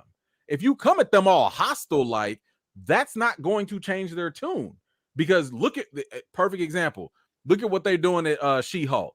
All the guys, the toxic males and all this stuff that MCU and too many women in the MCU. What is Marvel doing? They making fun of those same people, right? But the time that people sit here and be like, yo, save Daredevil, that campaign that went viral. What happened? Marvel was like, yo, people love Daredevil like that. All right, cool. We gonna bring him back. That's the same energy I wanted with Recast T'Challa, and slowly but surely, I hope we're getting there. Now, I don't think we're gonna get there the way we want to, but we're making some progress, and that is something to hang our hat on. Yes, sir. I love it, man. Thank you for all of that. There's so much passion and energy coming from you, brother. I feel it. I love it. All that good stuff. My hill. Yes, it is his hill. It is. He's the man that came up with the petition right here on change.org. And just in case to shut down anybody's misconception, hashtag Recast T'Challa is not calling for an immediate recast. When does come out? April 2021, right? April 2021. I want people to understand Marvel agrees with us. Yeah. They agree because that was the first tenet. And Recast T'Challa is not preventing anyone else from taking over the role of Black Panther, aka we have no issue with Shuri or any other woman taking on Black Panther. Let's see it all. We just don't want you to kill T'Challa. Let's get them both. We don't have to do any replacing. Let's exhaust as many stories and as many characters as we can for both T'Challa, Shuri, and anybody else that is worthy. And again, this is good news for me. I agree with everything Eman said, and I'm happy. I was sad, but this does give me hope that we're not going to get them recast in Wakanda Forever. That's common sense, but maybe in the future Black Panther sequel, we do have some hope. And if you want to read this, this article is in the description box below for you to read at your own leisure. Let us know how you feel.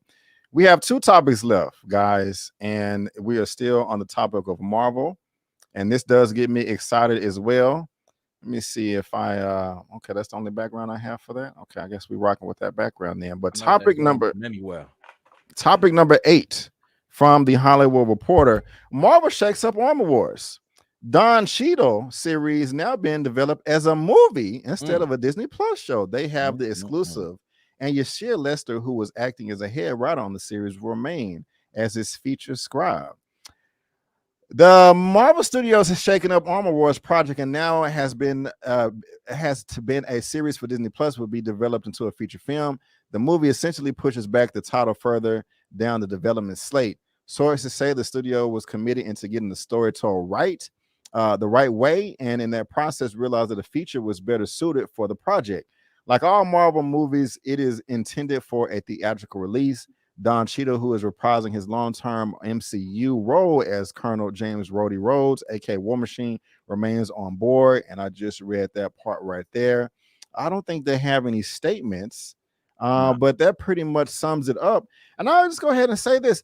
I'm on the fence about this. I mean, I don't know if this is, I don't actually know if I would rather have a movie or TV show. We would get more screen time with the Disney Plus series, and we have it at the comfort of our own home.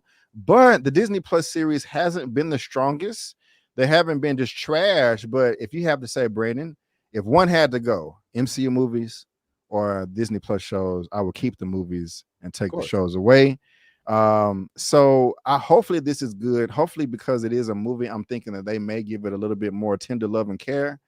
I don't know, but I'm curious. I'm still happy that this is moving forward because I do want Don Cheadle. I think he's a cool character. He's a black character. Of course, I want them to win and shine. So I don't know what to make of this. I'm on the fence. I'm curious though. Eman, how you feeling about this? Is this good or bad? So bad, I think there are more positives than negatives here. For one, shout out to Don Cheadle because he's a fantastic, underrated actor. And I've always been hopeful for him to get his shine as a lead in a movie. Right. So you know, because like every time you see him in something, he knocks it out the park. So I'm very, very happy for him on a personal note.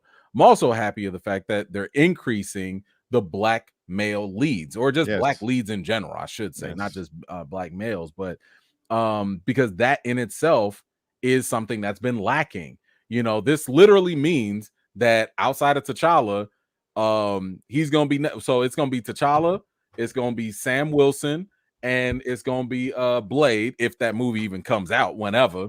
And now Rhodey will be the lead here, so that's also a positive in terms of representation.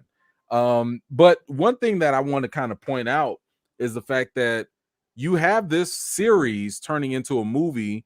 And I think back in like 2019, they had reported that the series, the Disney Plus series and the movies, they all have the same budget and they're made by the same team also. So the people that are making the movies are the same people making this Disney Plus series and vice versa. So it's really not that big of a shift, except the storytelling is going to be different, right? Because when you're doing TV format, you have a more long story format.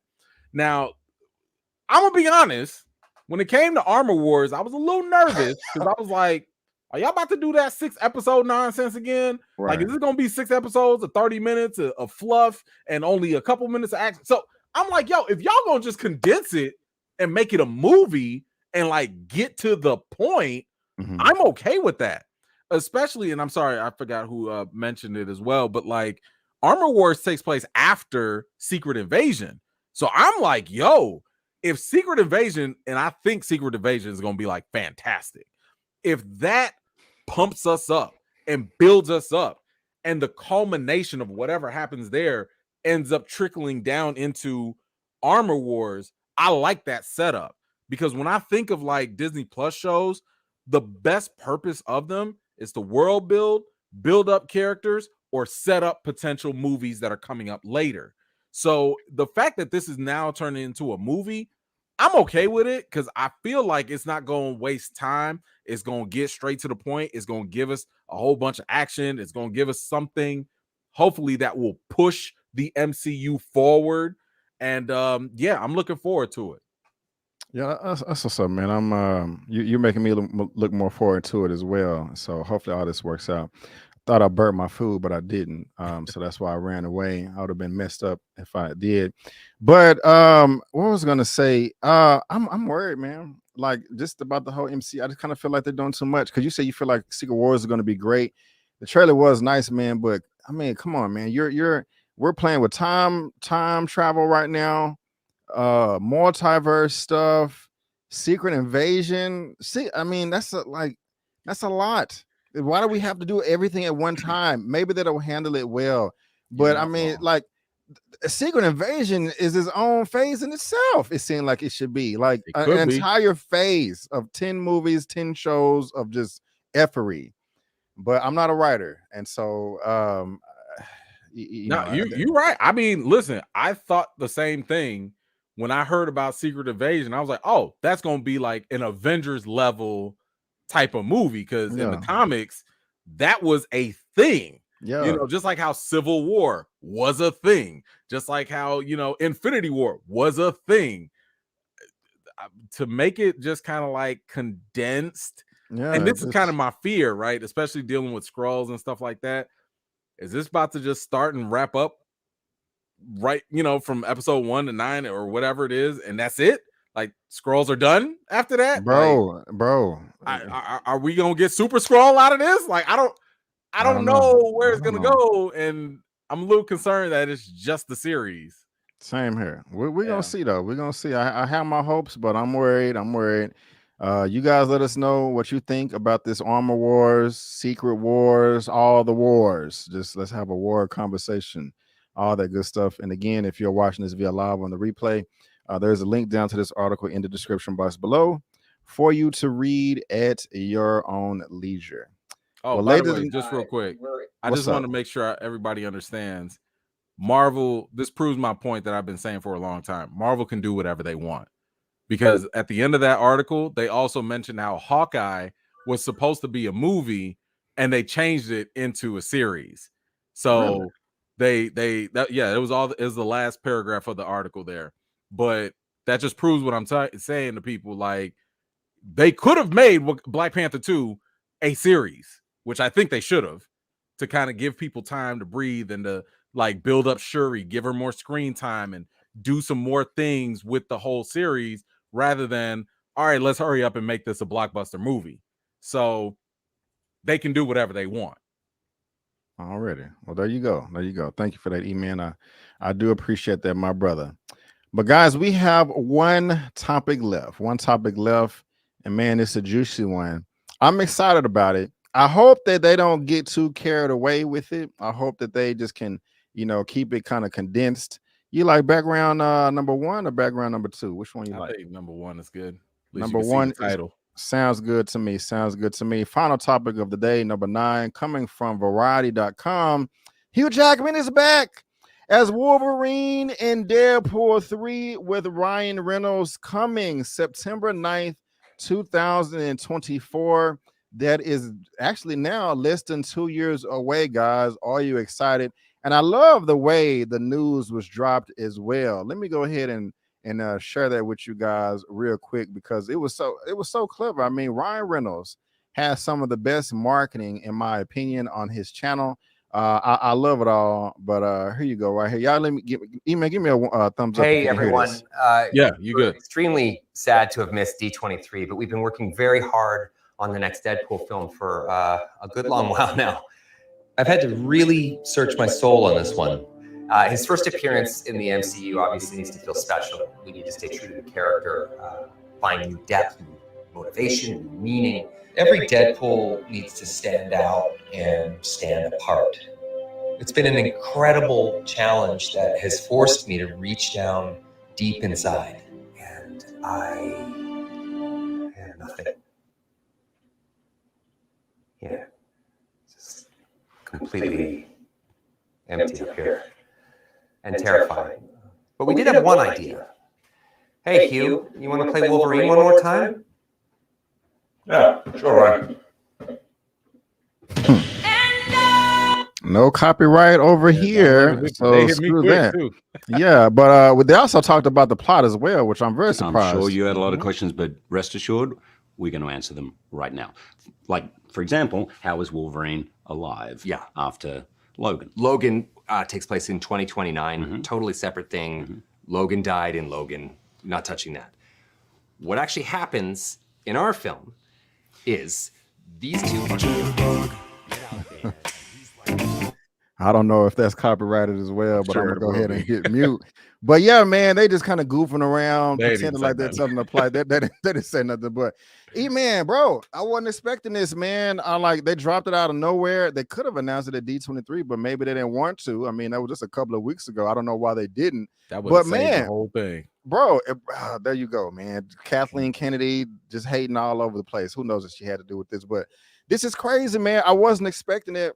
I am happy though. I am happy. I will go ahead and say, and I don't think that they was going to do this anyway. I don't think he's going to come back to replace to be the new Wolverine, the new character.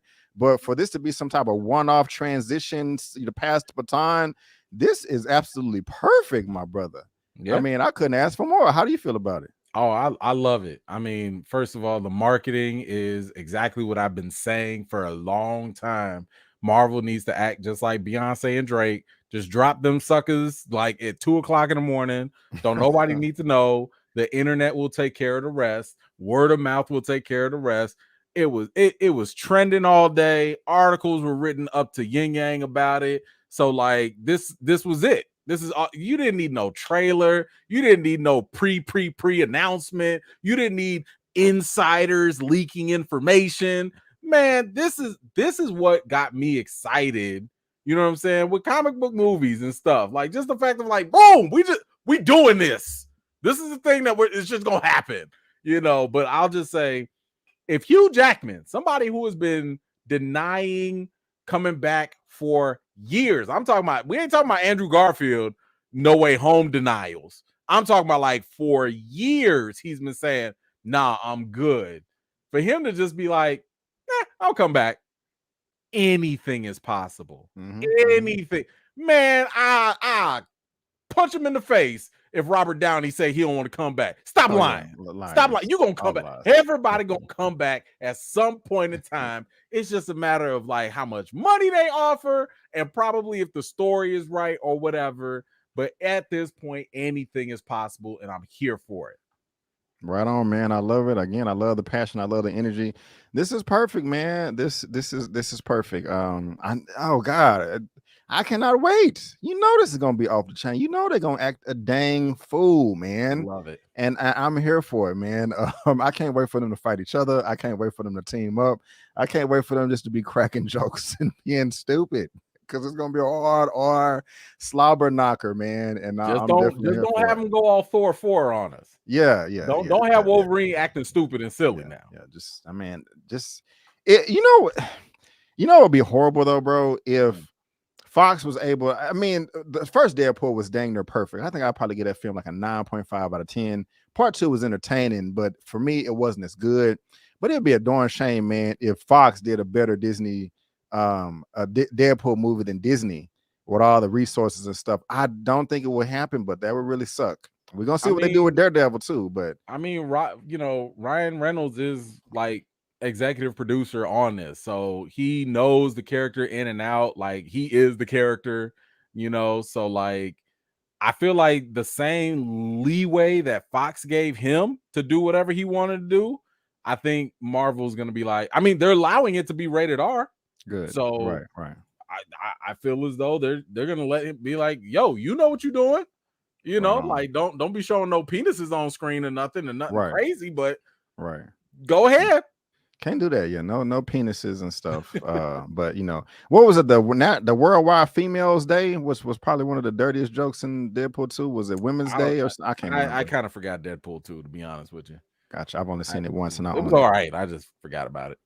Well, ladies and gentlemen, boys and girls, let us know what you think about this. Are you excited for Hugh Jackman to come back as Wolverine in Deadpool 3 for one more time? I doubt it's going to be any more than that, but I'm cool with it. I think this is perfect, and I think that they're going to knock it out the park. But me and Eman, Elliot, and everybody else, we definitely want to hear your thoughts, so let us know in the comment section. And again, there is a link to that article down in the description box below for you to read at your own leisure. But ladies and gentlemen, boys and girls, that is all the topics we have today. And so I want to thank you all for tuning in to the Movie News Roundup Show, episode number 78. Again, if you're watching this via live on the replay, there's links to everything that we discussed down in the description box below for you to read at your own leisure. Again, guys, this is youtube.com/justmyopinionreviews, twitch.com/justmyopinionreviews.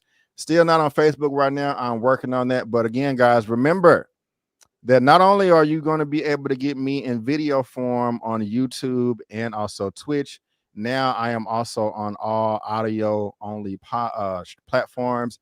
And so this is right here on buzzsprout.com. As you can see, I got my Apple Podcast, my Spotify, my Google Podcast as well. Here I am on SoundCloud. You know, that's what it looks like on Spotify right there. So help out your boy. And if I click this more right here, look at all the platforms you can listen to the show, the audio only versions. About 20 or 30 minutes after this episode airs, I will be entering in my timestamps, and all this episode will be, you know, loaded up on the podcast by tomorrow morning, and it will have all of my movie news roundup shows, any live I do, and spoiler reviews as well. So this I need 1,000 downloads on Spotify, and you know, just to start getting monetized. I haven't even pubbed this I got like 10 or 11 downloads a few days ago, and I didn't even tell nobody. So that's great. So help your boy out. All those links are in the description box below. And yeah, I would appreciate you if you download it. But before we head out of here, Eman, why don't you know, you're on my channel tab right here. You're on my description box. Why don't you tell all the good people what you got going on your channel right now that they can get excited for? Well, I'm trying to be like you. So I'm about to just talk about some news and stuff. I missed last Friday, so I got to catch up. I would think I'm gonna drop a couple more replays and stuff because I had a couple topics that got some people feeling some type of way, maybe a little too uncomfortable, you know. And I heard a couple things in the internet streets, so I'll be addressing that as well, directly and properly. But I do also have some Recast T'Challa announcements. I have something big coming up. It's not too crazy, but it's something I'm very proud of. Hopefully an elevation, evolution of the next phase for Recast T'Challa. I'll be hopefully announcing that tomorrow. So yeah, stay tuned. Don't be surprised if there's a Black Panther trailer that might drop. I think rumor is it drops around Monday Night Football, but really, it's gonna be, listen, Black Panther's gonna trend tomorrow, one way or another. Good. And I'm gonna be a part of that. So good. Stay tuned. Good. Okay, that's what's up. So again, yeah, make sure you subscribe to this channel right there. He has some nice stuff coming up, and I do as well. I'm gonna be having my Atlanta episode 5 this week, and also Rings of Power episode 8. And I'm also gonna be covering the Dahmer Netflix show. I'm a little late on that, but I am going to get on that. So make sure you subscribe and check that out. And please, guys, what else is on my channel? I got my Atlanta. That's what I'm talking about. My Rings of Power, and also my Hocus Pocus 2 review. Y'all check that out as well. But ladies and gentlemen, boys and girls, I just want to thank you so much for tuning in. And before you go, don't forget that I'm B. Avery, and that's Eman, and that's just our opinion. Peace out. We'll see you next time. Time for them dragons.